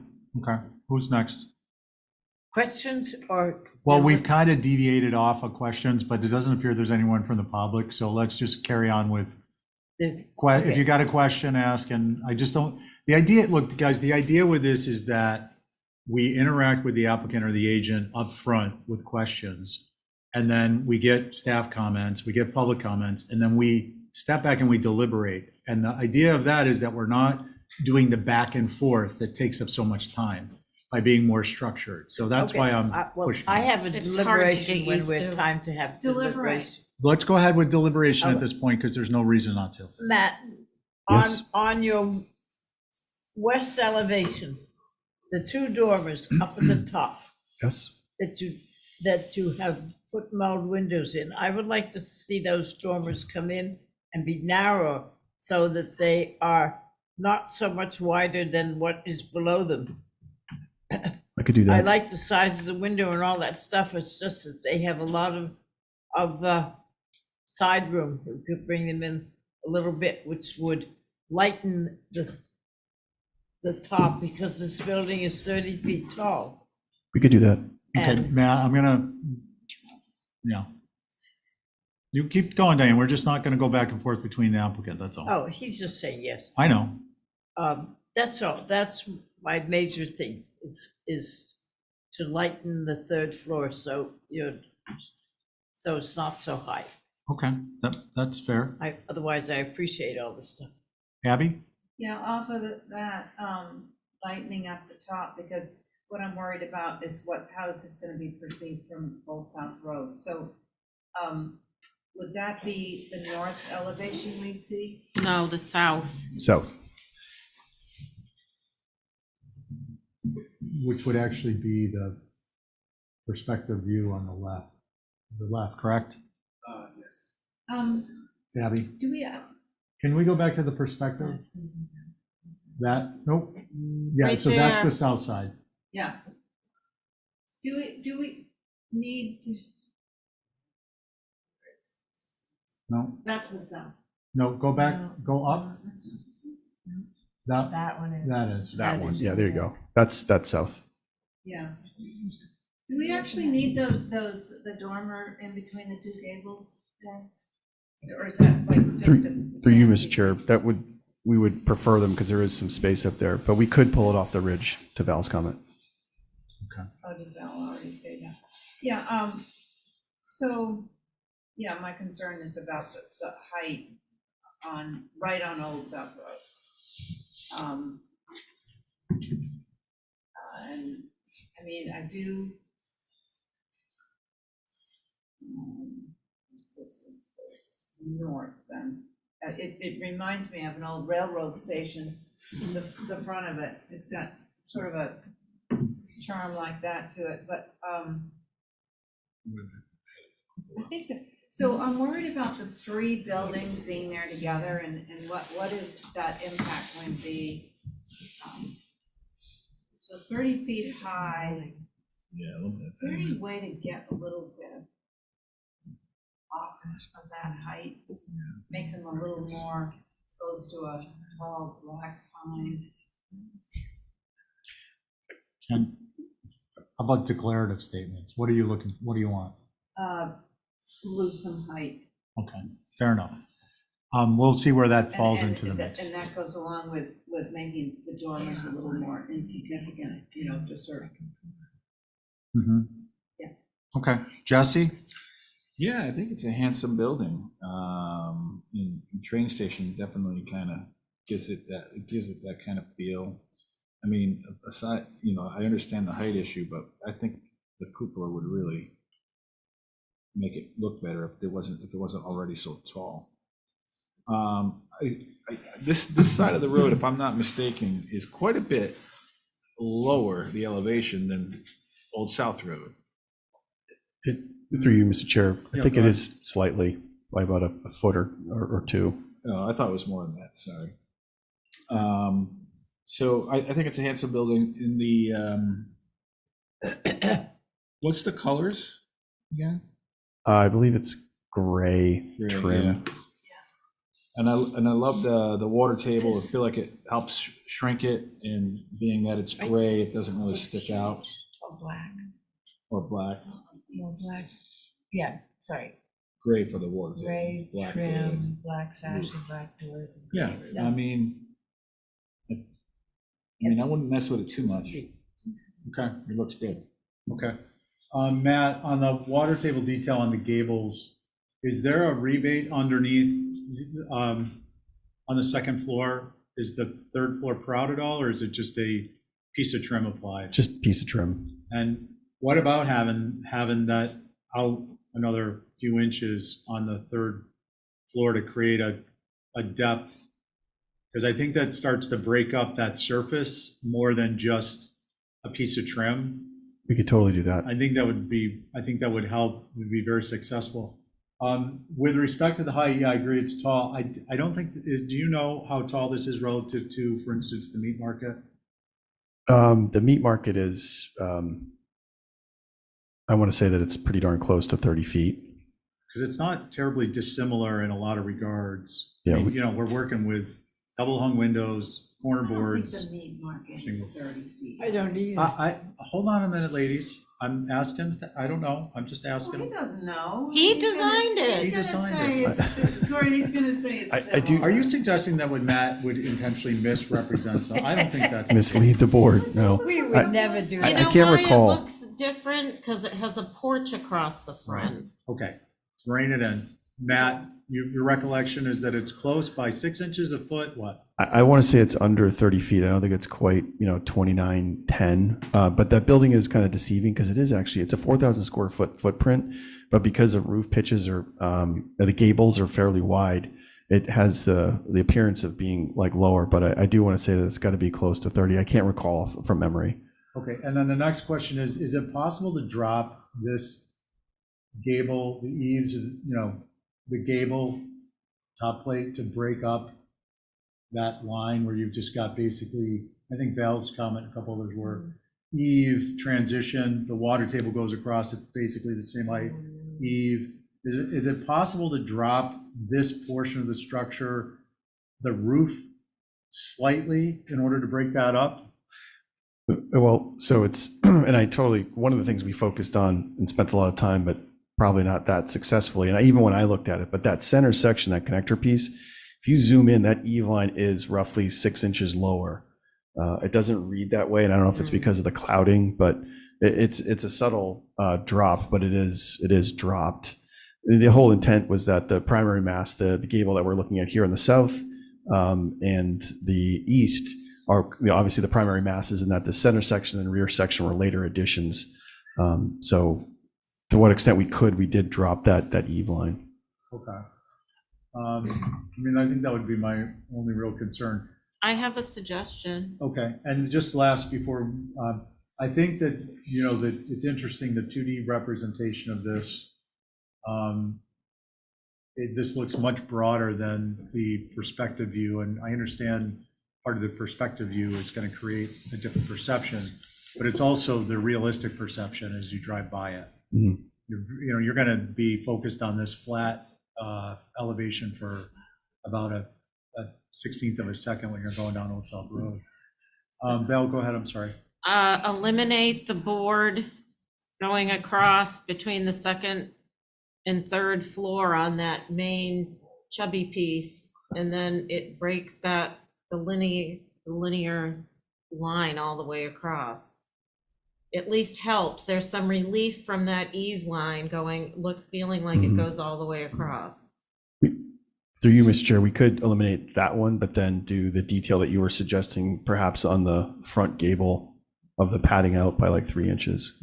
If you did a shingle line, if you did a shingle edge, you Swale. could do it on both sides. Swale kind of thing? Yeah. Yeah. Okay. I would like to ask for Yeah. revisions, Okay. specifically height, dormers on the third floor, and some of those things you just talked about. Okay, we talked about, just with respect to height, taking it down what you can, and the dormers bringing it off the ridge.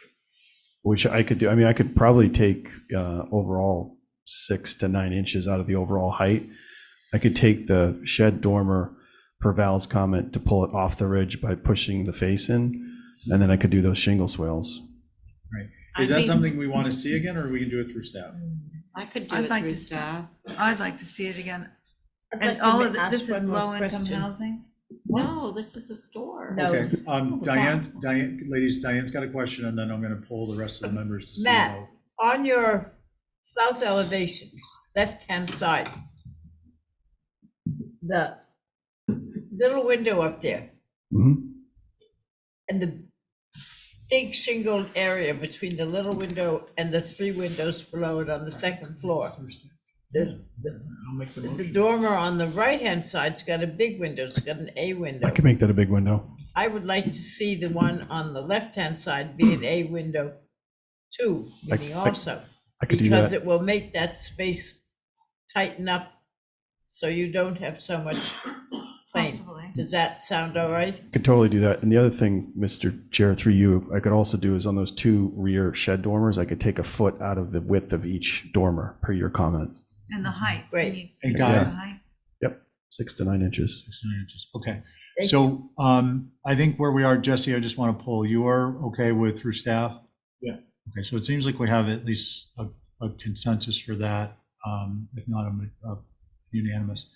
So I think what the motion would be to pull the dormers back on which 2 elevations? The west elevation. The west elevation, to lower the overall height 6 to 9 inches, to create the shadow line at the gable on the, again, East. east and the west.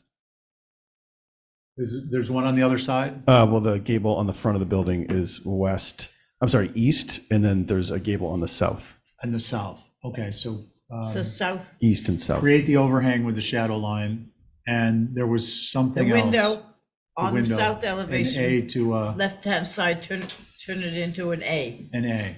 Okay, so that's the motion. Who will make that? I'll I make will. that motion. Thank you. All in favor of Bell's motion, say aye. Aye. So it's Okay, coming it down carries to- unanimously. what's the height Thank you very much. She's gonna lower it 6 to 9 inches. Okay, Val, you'll write that up? aye. I'm gonna try. You can take those down over there. Guys, it'll help. I don't care who's chairing, but it'll help if we direct comments through the chair so that we get out of that habit of talking to the We applicant. couldn't at that. I know, I'm just bringing it up. Okay, we're gonna move on to What did you call that? The overhang?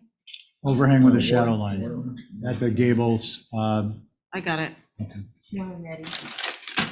Well, For you, it's Mr. core Chair, of can you A. pass the chips down? Chips are, look at that, how efficient we are when we work as a team. So we're gonna go to 42 Easton. We have Marty here. Marty, you can see the new and improved HDC. You got 2 minutes. Give us your piece. We'll ask you questions, and then we're gonna move on from there. Once the drawing's up, you can proceed. By the way, welcome to the HDC. Thank you. Can we get a site plan to start?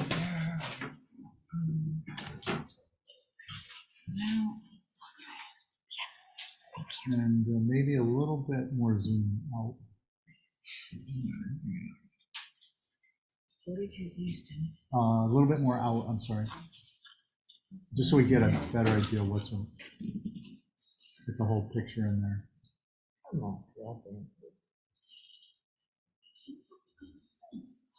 So this is 42 Easton, sorry, I was at 22 earlier today. Okay, Marty.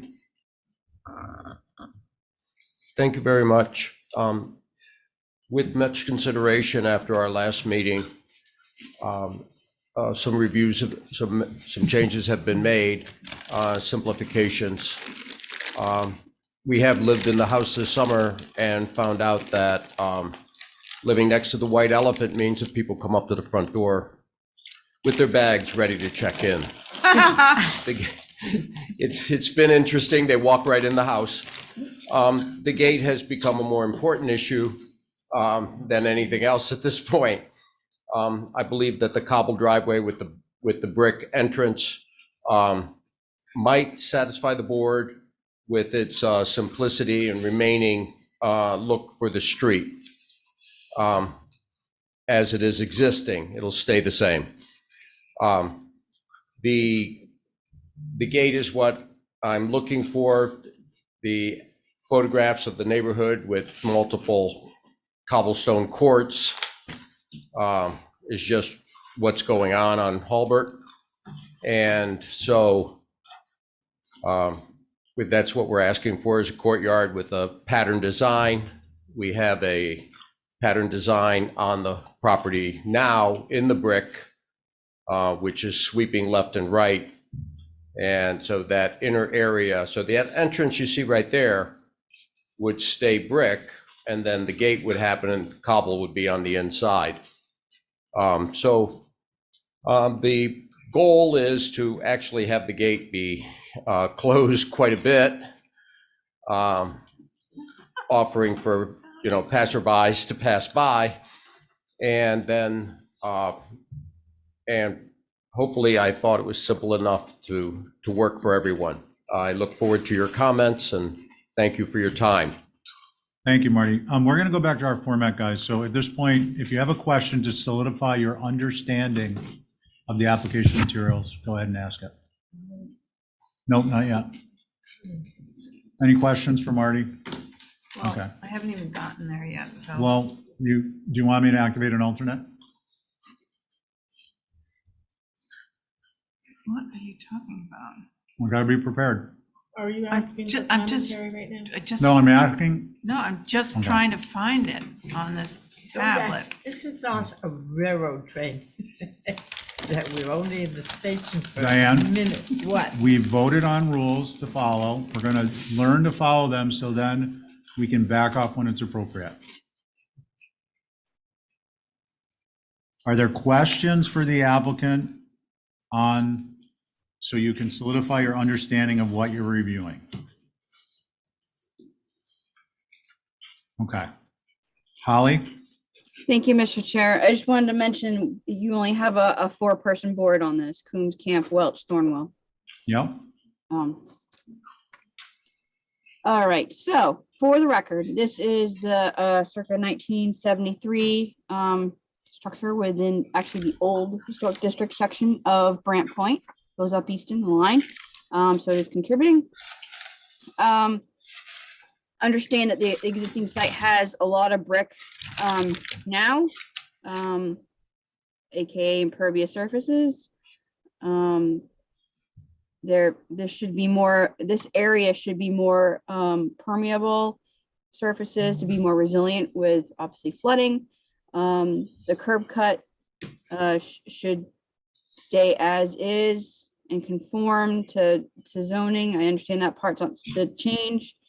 It's mostly for the proposed fence or gate. I appreciate the photographs that were included. However, I do think that using Orange Street as a precedent isn't necessarily a good precedent. Some of those actually have been there longer, but nonetheless, HSAG also provides some comments. They said gating off the front of any property in the Brant Point area is not appropriate. There is no precedent for it in the area. Orange Street is a completely different neighborhood and not a good example. Agreed. A gate would be a very bad precedent leading to other properties requesting a similar treatment. Brant Point should remain as informal, welcoming neighborhood, not an area where tall fences and gates create a feeling of exclusivity. Excuse me. If intruders are a concern, a simple rope across a driveway would be effective enough. I will notate that you have had similar requests in the past, where I want to say on Main Street, where I want to say some sort of like rope or chain or something that was really elegant was done. Understand the concerns, not too sure the white gate is appropriate. Those are the comments, Mr. Chair. Thank you. Okay, thank you, Holly. Is there any members of the public? No one? Okay. On the merits, who'd like to start? I'll go. I can Okay. go too. If Holly hadn't said it, I would have. There are no gated properties on the street. And I think that's part of the beauty of the street is that there are big, beautiful houses on it and they are visibly accessible to us. And if we start gating them, it's just gonna create a feeling that is so unwelcoming down there, and it really would bum me out. I'm sorry that people walk into the house. There's got to be another way to create the knowledge for people to know that it's private property rather than a big old gate. That's all. Okay. Abby? I would say, I would ditto those remarks. Also, it looks like it's on an electric, it's not like a manual, like you do see gates that people just leave open and that looks more inviting and you have that opportunity to close them at some point. But I think this is really making a barrier between the pedestrian and the owner, and that's sort of, I don't know of another situation like this on Brant Point, so. Okay. Diane, thank you. I don't know whether legally you can do this or whatever, but I think that there's no reason for your house, that's a privately owned house, to have such a wide entrance to get in. I would bring it in. I think that, I don't know the technicality whether they could. You're talking about the legally- width of the apron? Yeah, Okay. down in the, where it goes across. Yep. Then I would put in 2 posts and I would drape a chain or a rope across it, which gives you the simplicity of the house. It would stop them coming through and it would be very simple to do. That's what I thought when I looked at it, that Okay. could do that. That's my thought. Okay. Val? I'm not on it. Oh, I'm sorry. Carrie, you were on it. I guess it's me. I think I agree with Diane. Marty, I would just suggest on the rope, hang a sign that says next boat canceled. And you won't get anybody coming on there either.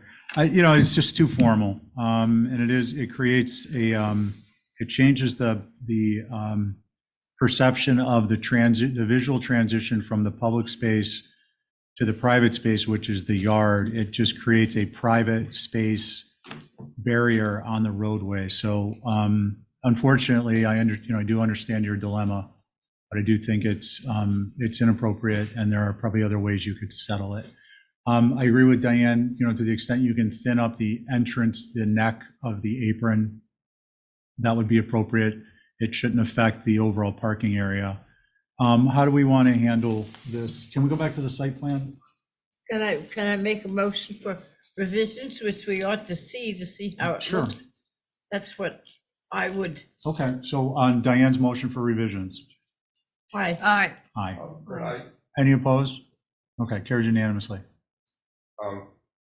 Can I get the hardscaping and pull the gate? Yeah, so Marty, Diane and Abby would like to actually see the revisions. So they'd actually like to, they'd like to see the revisions, yeah. With the posts and the rope. And changing the width of the entry. I'd have to go back for that. Certainly, I'd be happy to hold for, is this hold for revisions or revisions with posts? I would like to see a revision with the post so we could see what it looks like. And that would stop people from coming into the area because they wouldn't go over. But it's informal enough to keep the house informal without putting a wooden gate there. I think. Without putting a closure. Yeah. Yeah. All right. Okay. You got the clarification you need? I believe so. So I'm just gonna bring it back to 2 posts, same thing. The throating down the, closing down the neck there. Yeah, and you can narrow the entrance a little bit if it would make it Yeah. look smoother. Yeah, it's a tight one, that one already. It's 11 and a half. But all the hardscaping already exists. You were only going for the gate, right? Oh, you were only going for the gate? Yeah. He had some pattern changes. I think. No, Yeah. I'm changing the brick from brick and cobble to cobble. And I'm Yeah. looking for the gate, which was gonna create the separation of privacy. But I like the idea of the posts. And so if the board thinks that would be great, I just kind of, I'm wondering if I should separate the posts from the project, from the rest of the project. No, I think because that seems to be the holdup item. No, I think the motion is for the revisions with the width, to the extent you can do it, of the entry, and the posts, and bring it in, and it should be a quick one. Okay. Oh, Because they want to see it. So otherwise, we would have done it through staff.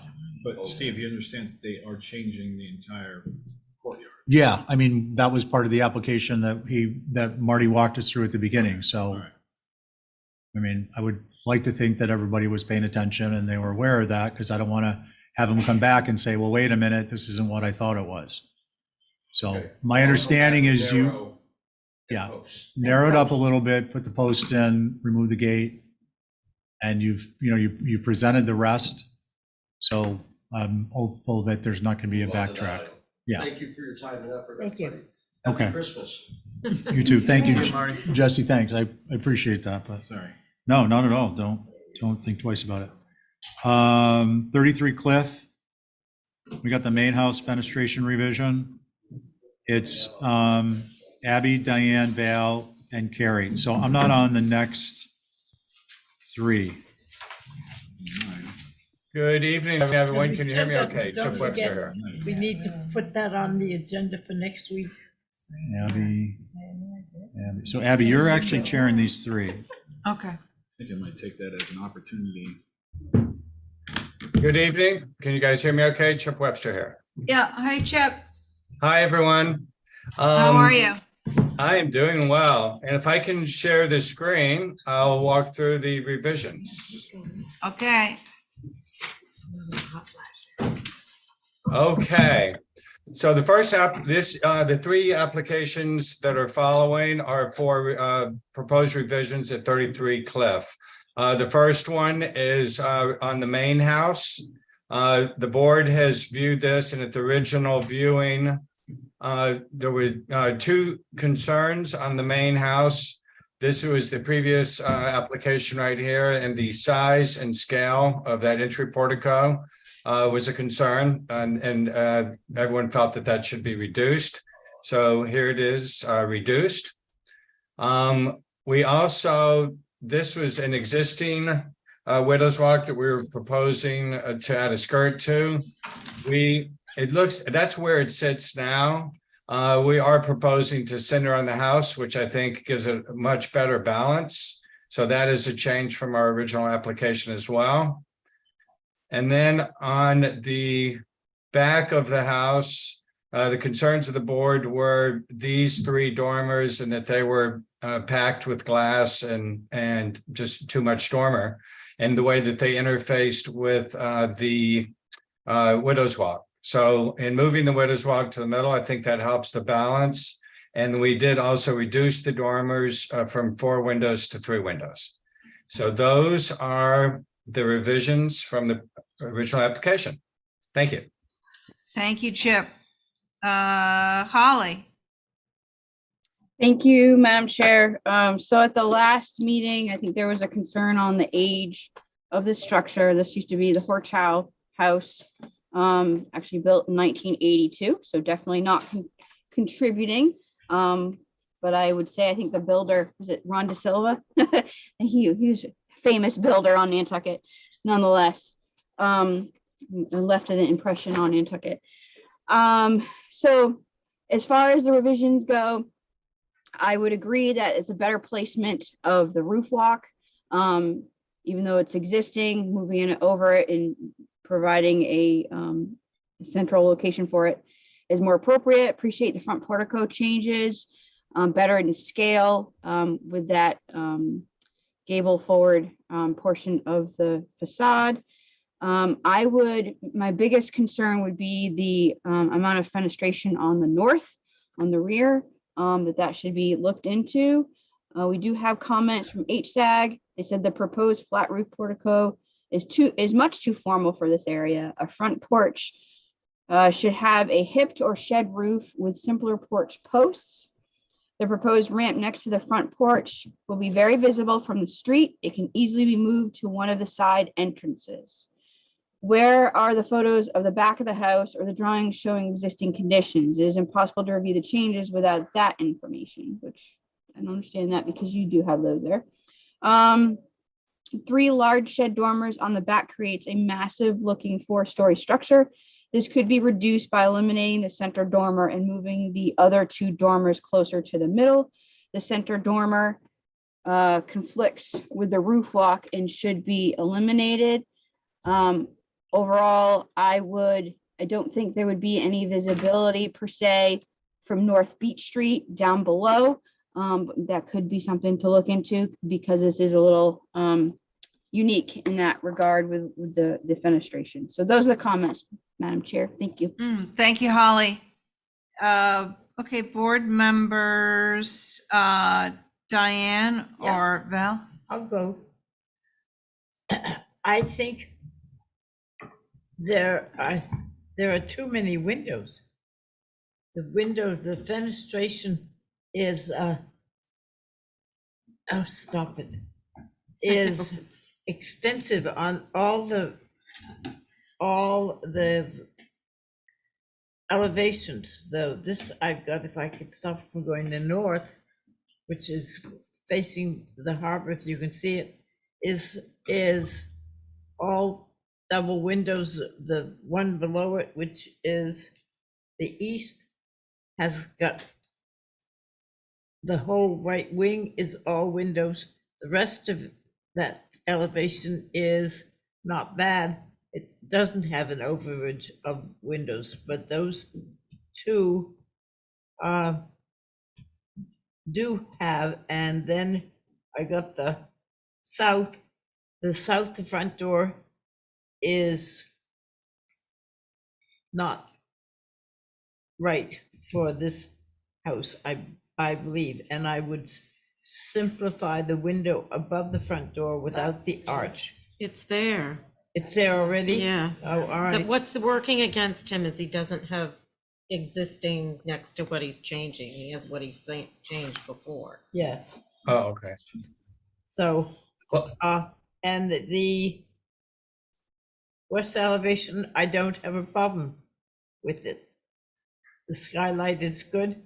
The windows are a normal amount, and the only thing he might like to do is change those 4/4s to 6/6s. I think you've got room up on that second floor or the first floor, depending on where you're looking. I think they would look better. Copy of the window on the first floor. Thank you, Diane. Val? Yeah, I'm going back and forth too. You want me to go to Carrie? Sure. Carrie? I think the Palladian window affords the fancier portico, but I do think the portico still seems a little too much with the tapered round columns and these big bases, that just simplifying them a little bit more would be better. I also think the roof walk is good, but I think having the center post right hanging down on that ridge or sitting on that ridge. So maybe divide it into 3 pieces. It could even get a little wider, so each piece is like 6 feet. So Yeah. 6, 18. So the pieces aren't too small, but you have 3 sections. And on the rear, I agree with HSEB about the middle dormer. I think that should be eliminated, and you could maybe bring in the other 2 somehow. So they're not quite as spread out and close to the edges. And that's it. Yeah, thank you. Thank you, Carrie. Val? I agree with Carrie. I was thinking the same thing about the front. I do think it could be a formal facade the way it has the window and all that. So the simplification idea is good. I agree with her about the roof walk in 3s instead of the post on the point. And with regard to the rear, I like Holly's suggestion of maybe getting rid of the middle one. The bulk of that, if I understand correctly, with the exception of the sunroom, is there. So I don't know that that's going to make a significant difference visually from anywhere for anybody. And with regard to the ramp, I don't know. I hesitate to tell anyone they can't have a ramp on the front of their house. I would say what we've done in the past, and I've done this myself, is the ramp is there for the length of time it's needed and removed when it's not. Yeah, and natural to weather, just Right. Yeah. Yeah. So that's my 2 cents. Very good. My 2 cents is, I think the portico on the front of the house is fine, but maybe a shallow, some sort of roof, like a hip roof or something so it's not just a cross. And I think in the back, reduce those 3 dormers to just 2, and so it doesn't look over fenestrated. And I like breaking up the roof walk into 3s. And I think you've got a little bit to do on it, and then I think it's going to be done. So do I hear a motion? You want a motion for revisions? Yeah. Okay. Are you okay with that, Chip? Yeah, I just want to read it back. Widow's Walk, 3 sections. Remove the middle dormer on the rear, slide in the outer 2 dormers to make it balanced. The ramp should be noted as temporary and natural to weather. That's what I got. Does that sound correct? And the portico, a little Well, finesse. yeah, it's a slight roof on the portico. Yeah. Got it. Yeah, pull in those columns and, let's see what you can do, Chip.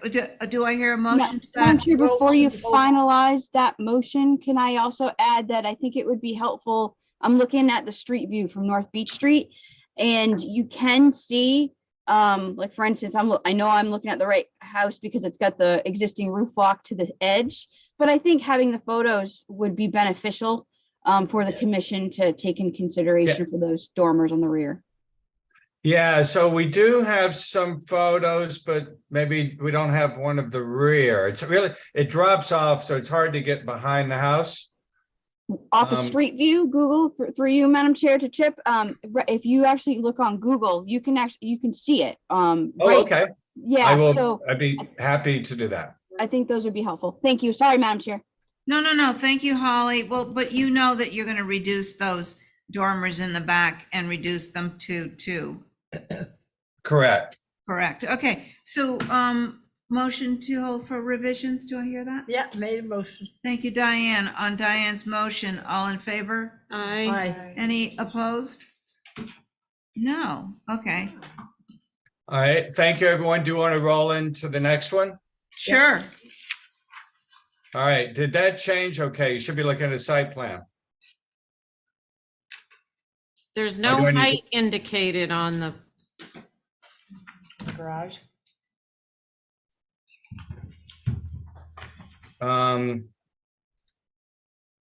Okay, we should be we're looking at the guest house now. We should see a site You plan. Do want see guest that? house or garage? We have garage next, but Oh, I'm sorry. I thought it was guest house next. I'm happy to do either one. does everybody have garage? Yeah. Okay. Garage? This is on the agenda first. Oh, okay, because here it says garage. Differently, Um, that's okay. Do you mind doing, guest house? I'm happy to do it in either order. Okay, great. Guest house next. Okay. So this is a guest house, a proposed addition and renovation, same address. The original concerns of the board were this was the original application and that it was too long, too linear along Cliff Road. Several members suggested turning that backwards and making it a gable forward, which is what we've done. I think it looks way better. And it has the added benefit of giving an entry on Cliff Road instead of just windows along there. So this was the original submission, and this is our proposed revision on Cliff Road. This is the side of this. This would be from inside the property looking at the west side. This is from inside the property looking at, I'm sorry, this was the previous submission. This is the new one with the gable. This is from the inside of the property as well. And then this is the side facing the neighbor. So with that, I turn it over for comments. Thank you. Okay, Holly. Thank you, Madam Chair. So appreciate the changes. Do think that the massing is still right up on the road. Oh, and also for the record, there is an HGC survey on file, believe it or not, for these, all the structures on the lot. But these are from the 80s as well. HSAG provide comments. This creates a tall or awkward mass very close to the street. The two existing and ancillary buildings complement each other well in terms of height and massing and allow the main house to be the primary focus. This proposal detracts from that setting and due to its proximity to the road competes with the main house, creating a confusing collection of buildings. Any addition to this building should be subordinate in scale and set back further from the street. There is plenty of room on the site for an appropriately sited addition. So those are the comments, Madam Chair. Thank you. Thank you, Holly. Board members. Anybody ready to go? New guest house? I'll go. Thank you, Val. I do think that it is large. It's almost 26 feet, where the existing is 22, which is more, I think, in keeping. So I'd like to see that maybe rethought and scaled down a little. The additive piece. What I do like is the L shape. I think that's definitely a good direction. I think it just needs to be scaled down.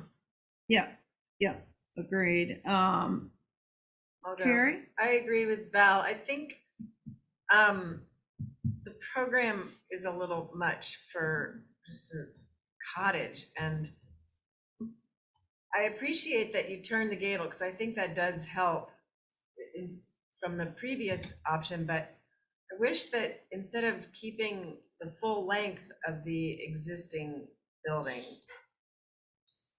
like shorten it, encompass some of that with the addition. So you're not having this really long building right on Cliff Road. Yeah, that's right. Val? No, I went. Oh, sorry, Diane. That's right. You're right next to me. I wonder, Chip, how tall is this building? Almost 26 feet. And Yeah, how tall is the main is the main? The main house, oh, God, I'm not certain, but it's every bit of, it's gotta be every bit of 30, if not more, but, shoot, I closed that, I'm sorry. Okay, I didn't see any measurements on the drawing, that's why I asked. Yeah. Because it should not be competing with the height of the main building, and it needs simplicity. It's not like, it shouldn't give the impression of building a whole other house in reverse of a cottage, which is the word is supposed to describe it. So I would like to see it made a little simpler and a little smaller if possible. I think the L shape is good because you see it on two ways, but I don't know how much square footage it is, but it would, with the building next to it, which I guess is a garage, it's a lot of buildings that you see from Cliff Road, which there aren't usually that many right on the road, and this is right on the road. So Yep. that's what. Thank you, Diane. I agree. I think it's competing with the main house and taking away from the charm, because I know you're gonna do a great job on that main house. It's gonna look really good. And I don't want this little guest cottage to compete. So I think making it smaller, keep chipping away at it, Chip. All right, I have one more comment, Uh-oh. Madam Chair. Hold on. I think the composition that's there now works because those two smaller buildings sort of create a setting for entry to the house. They're virtually about the same scale. And I think that you have to kind of try to go back to that and not overwhelm the street. Does that make any sense? Absolutely. Yeah. Did you hear all those comments, Chip? I did, yes, thank you. Okay, good. Motion to hold for revisions? Is that what I make motion to hold for And revision. all in favor? Aye. Any opposed? No. Okay, let's go on to the garage. All right, thank you, everyone. So this is the third structure. This is the site plan. The primary concerns of the board were we were trying, initially we had a triple window dormer in the middle that the board felt was overpowering that street side. And it was suggested by someone to drop that to 2, so we did that. There was a shed dormer on the rear that was, several members had comments about that they didn't like. The client actually wants to increase the garage there. And I have a feeling I know what the board's gonna say, but they would like to have a 4-bay garage there. So I turn it over to the board for comments. Ooh, okay. Holly? Thank you, Madam Chair. So again, another 1980s structure with the Hortraw family, HDC survey on file. This configuration, especially the east, will be visible as you're coming up Cliff Road and going out of town. Those dormer configuration is the juxtaposition between looking at the doghouse dormer or gable end dormer on the front versus the other side. The garage itself, the garage addition, should be brought down. Understanding there's probably a program, I didn't really look at the floor plan that closely, but the program on the second floor that should be dropped down and be a little more subordinate, understanding that they want to have a 4-car garage. The HSAG comments for your consideration, the dormers on the roadside should all be the same sized single window dormers. Varying the sizes of the dormers represent a more complicated eye-catching structure. This should remain a simple looking building. The 4-bay garage wing is so long, it would definitely be visible through the driveway opening. It should be reduced by at least 1 or 2 bays. And again, as I mentioned, brought down if at all possible. I agree with their comments. Bless you. And those are Thank you. comments, Madam Chair. Thank you, Holly. Board members I'll go. on the guest house. I think you can accomplish what you want, Chip, but I do agree. I think that the addition needs to be rethought and maybe lose some of the second floor program. You could, drop it down after 2 doors and make it 1 story or something. So, and leave what's on the street to complement whatever's going on next door so that there's some continuity. That's it. Thank you, Val. Carrie, you ready? Yeah, I think you have 5 bays as I'm looking at it on the east elevation. And so one of the added bays on the rhythm piece is not necessary. You could shorten it by a whole lot. And I agree that the dormers on the street side should all be similar, small rhythm and not change the scale and size of them. That's all. Thank you, Carrie. Diane, I was trying to get how tall it is. It shouldn't be I think it's 20 feet. 20 feet tall. 20 feet. 7 inches. Yeah, Okay. 20 feet. It's, 21, 3 on the front. it is,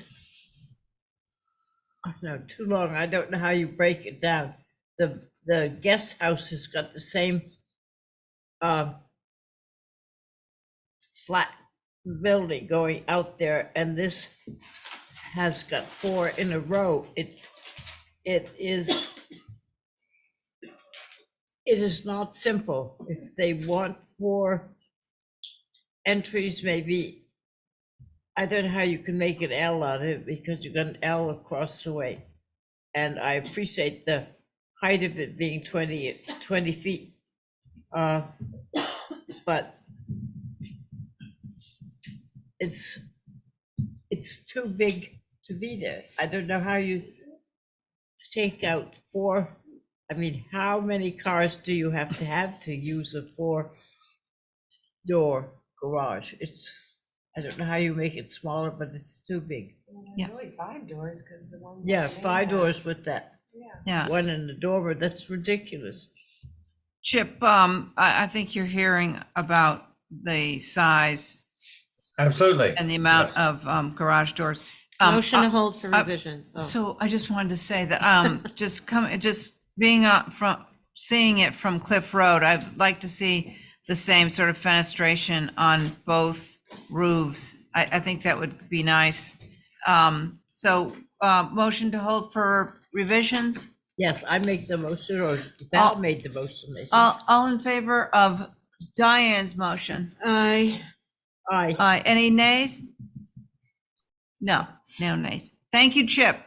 Thank you, everyone. And I have a quick public service announcement. There's a meteor shower tonight. There's clear skies, so look to the northeast. And for you early risers, it's going to be best seen tomorrow morning before sunrise. Oh, So thank you. that's all I've got. All right. Happy holidays, everyone. Thanks. You too, Chip. Thanks. Bye-bye. 17 Nancy Ann Lane, do we have representation? Mr. Chairman, the applicant requested to hold. Okay, so I've received word that the applicant would like to, 51 Walsh would like to switch with number 5, 21 Allen's Lane, the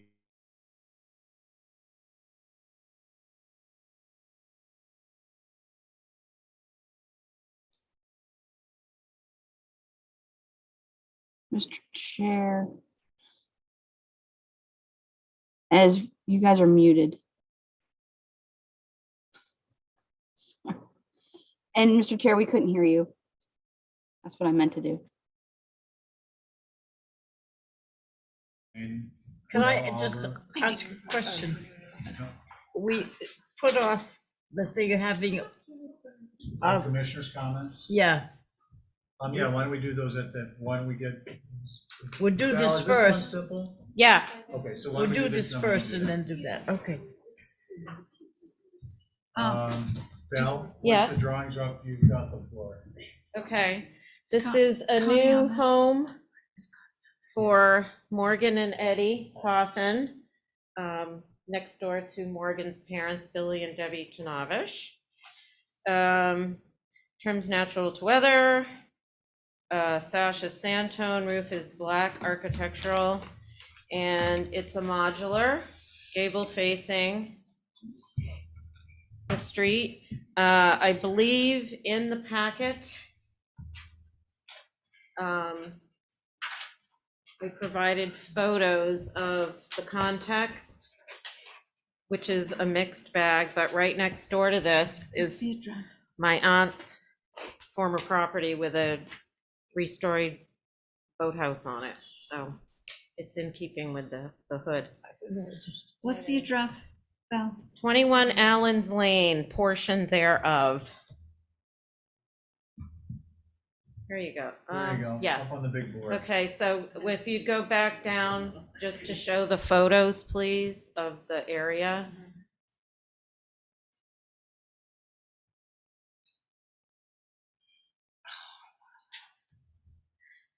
So you can see that they've divided the lot in the rear, so the kids can build a house there in the back corner. And the blue is the location? Yeah. Okay. Yeah. Can we go to the elevations? This. Take it out a click or 2, 3. One more. Perfect, center. And Val, just to be clear, front elevation is facing the street? Correct. Okay. Questions? Comments? I appreciate that this is not more than 28 feet tall. It's at 2710. And I think this looks good. Okay. Anyone else? I think so too. I think it fits in Alan's way well. Abby? Yep, I'm okay with it. Motion to approve is submitted. Yes. Get these kids on their way. Thank you. Did you My- guys want to say anything? Thank you so much. All in favor, say aye. Aye. Any opposed? Carries unanimously. Okay. Good luck with it. Chardonnay, Oh, that's me. It's a picket fence. or, Can this be our last one, any chance? yeah, and then we're gonna do a quick commissioner. and all that. This is a little building that was recently renovated at 54 Washington Street by the existing fencing is partially natural to weather picket and partially split rail. They'd like to make it all just natural to weather picket along the side of the property line. Okay. Questions? That's it, Can we, to match the existing. is there any pictures of the existing? Yep, Oh, there it is. So it's not gonna be like a type 2, it's gonna be a picture. no, of it's the got the points, but if you want it to be type 2. No. Okay. Way too formal. Okay, so that was a question. Yeah, Any other questions, comments? it's not surrounding the whole thing, it's just that one side Who would like to start? between them. Mr. Chair. Gary? The fact that it's not type 2 helps me approve this. Okay, we're gonna hold 1 second because this is Holly. Holly's turf. Sorry, Holly. Thank you. No, my very, very minor comment, basically, obviously, it's existing picket, natural to weather. I don't see a problem with that. My only question would be the placement of it within the edge of the coastal bank and the coastal dunes. And I know that's not the HDC's purview, but I question on whether or not any disturbance with a fence requires Concom review. So that would be my only, with my planner hat on, Okay, concern. So other than that, I have no concerns. We're good. I'm not sure how to answer that, Holly, but I will pass it along. Thank you, Holly. Carrie, did you want to say anything else? No. Would you repeat what you said? Because I was only. I just said the fact that it's not a type 2 and that it is gonna look like it does here, very simple, very informal. You guys sound like you're in a tunnel, sorry. Can you, am I more normal now? Yeah. Tunnel. I was just saying that as long as it stays natural to weather picket with this sort of style separation, sort of very informal quality, I would be okay with it. Thank you. Connie?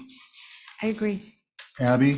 Yeah, I could go either way, picket or split rail, Diane? natural to I think weather. it's, you find more split rail down there than picket fence, and it doesn't tend to catch the blowing seaweed as much as a split fence, as much as a picket fence does.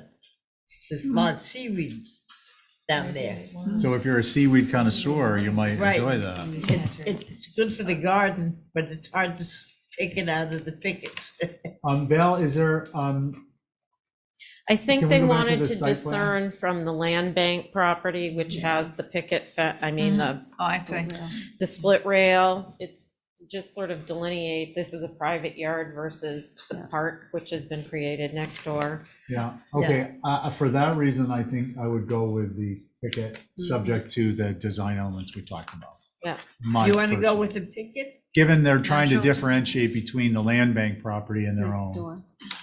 And there is some there. And there is, yeah, there's a precedent for it on this property. But if it wasn't a differentiation between the split rail at the land bank and this property, then I would say split rail. But since it is, they're looking to accomplish a different goal, then I'm okay with the ticket. I don't know where we are on consensus, but how about a motion? Motion to approve the picket fence as depicted in the photograph to match that natural to weather casual picket. Okay. All in favor of Carrie's motion, say aye. Aye. Any opposed? Okay, that carries unanimously. Okay, thanks. Okay, that's going to conclude our hearings. And Diane, you wanted to have the. I don't want to go into a talk tonight. I just want to. No, I know. I just want to ask what it is you want to have. I want to just have a place at the beginning or the end, I don't care where, at the meeting next week. For the select board advisory groups? Yes. Okay, so I'll see that gets on Plus- the, I'll see that gets on the Plus a agenda. slight question on the rules of the commission and the staff. We need to, Oh, the letter thing? yeah. Okay, so Diane's, and I think what I'd like to suggest is we start out with some discussion on that topic, and it would be to get an explanation from staff on how they function. Right, I think You know, then that- we should all discuss it as Yeah. a group, as to how we look at it and how they look at it. I don't want to get down to a knock over the head Yeah. No, discussion, but I think we need to get some things talked about and So I would characterize that as staff responsibilities versus perceptions. So let's find out what they are and then versus our perceptions and what we might want to see happen. Okay? Is that fair? that sounds very good. Okay. And didn't you want to? I'm going to bring up some rule stuff. I'll do it when Ray's here. It's no big deal. We've talked about it a little bit with the holds. There were some things that we brought up during the vote on the rules that didn't make it into the rules that I wanted to clarify, that's I all. think it's working out well. I think it takes a minute to, it takes a few Yeah, it's going to take a while. to realize it, because we were a little looser than that. Yeah, But, well, thank you. I think those are good. And this one goes with you guys. Okay, can we get a motion to adjourn, John McLaughlin? Oh, do we need to do any minutes? Hold on. Let me see. Doing minutes would be nice. Okay, approve the minute. Can I get a motion to approve the minutes of November 29th? So moved. All in favor, say aye. Aye. Any opposed? Carries unanimously. Mr. Chairman, sorry to interrupt. As May 1st and then Diane. I had placed on discussion the schedule. Can that wait until next week when Ray's here? Just because, okay. So we'll do that first. Okay. Okay. Thank you for pointing that out. Kick the can down the road. Well, we want to get it done Valid. before I'm just the saying. Christmas break. Did you guys sign the card? Yes. Yeah, thanks, Val. And Diane, and then we need a motion. I want you to know that Johnny McLaughlin is not doing well. If you see him or whatever, I tried to call him today, his telephone is disconnected. But he seems to have a caregiver, but it's just like nice to send him a Christmas card or something. Yes, and I did call him yesterday, so maybe, I may have the wrong number. Yeah. It was not the number I recognized that I thought was Johnny's, but I thought maybe it was his cell phone. it was, he disconnected his cell phone, he's on the landline. Okay, that's. But it doesn't hurt to reach out to the guy and wish him Merry Christmas and stop by with a candy cane. Same there. Yeah, I'm sure he'd enjoy the company. Thank you for bringing that up. Okie dokie. Thanks, everyone. I don't think you had a motion. Did you have a motion? Yeah. No motion to adjourn? Hey, Johnny, where's your motion? Yeah. Motion to adjourn. Thank you. Aye. Carries unanimously. Bye, everybody. It's gonna be cold out there, folks. 29 degrees. Bye, everybody. Thank you. Well, I mean, I will try to Zoom next week, but I can't guarantee it. Where are you? Arizona. I never know. Hey, guys, there's a few more slices if somebody wants to grab them. Unheard of, and I'm having a lot of stress about If it. you take them, they do.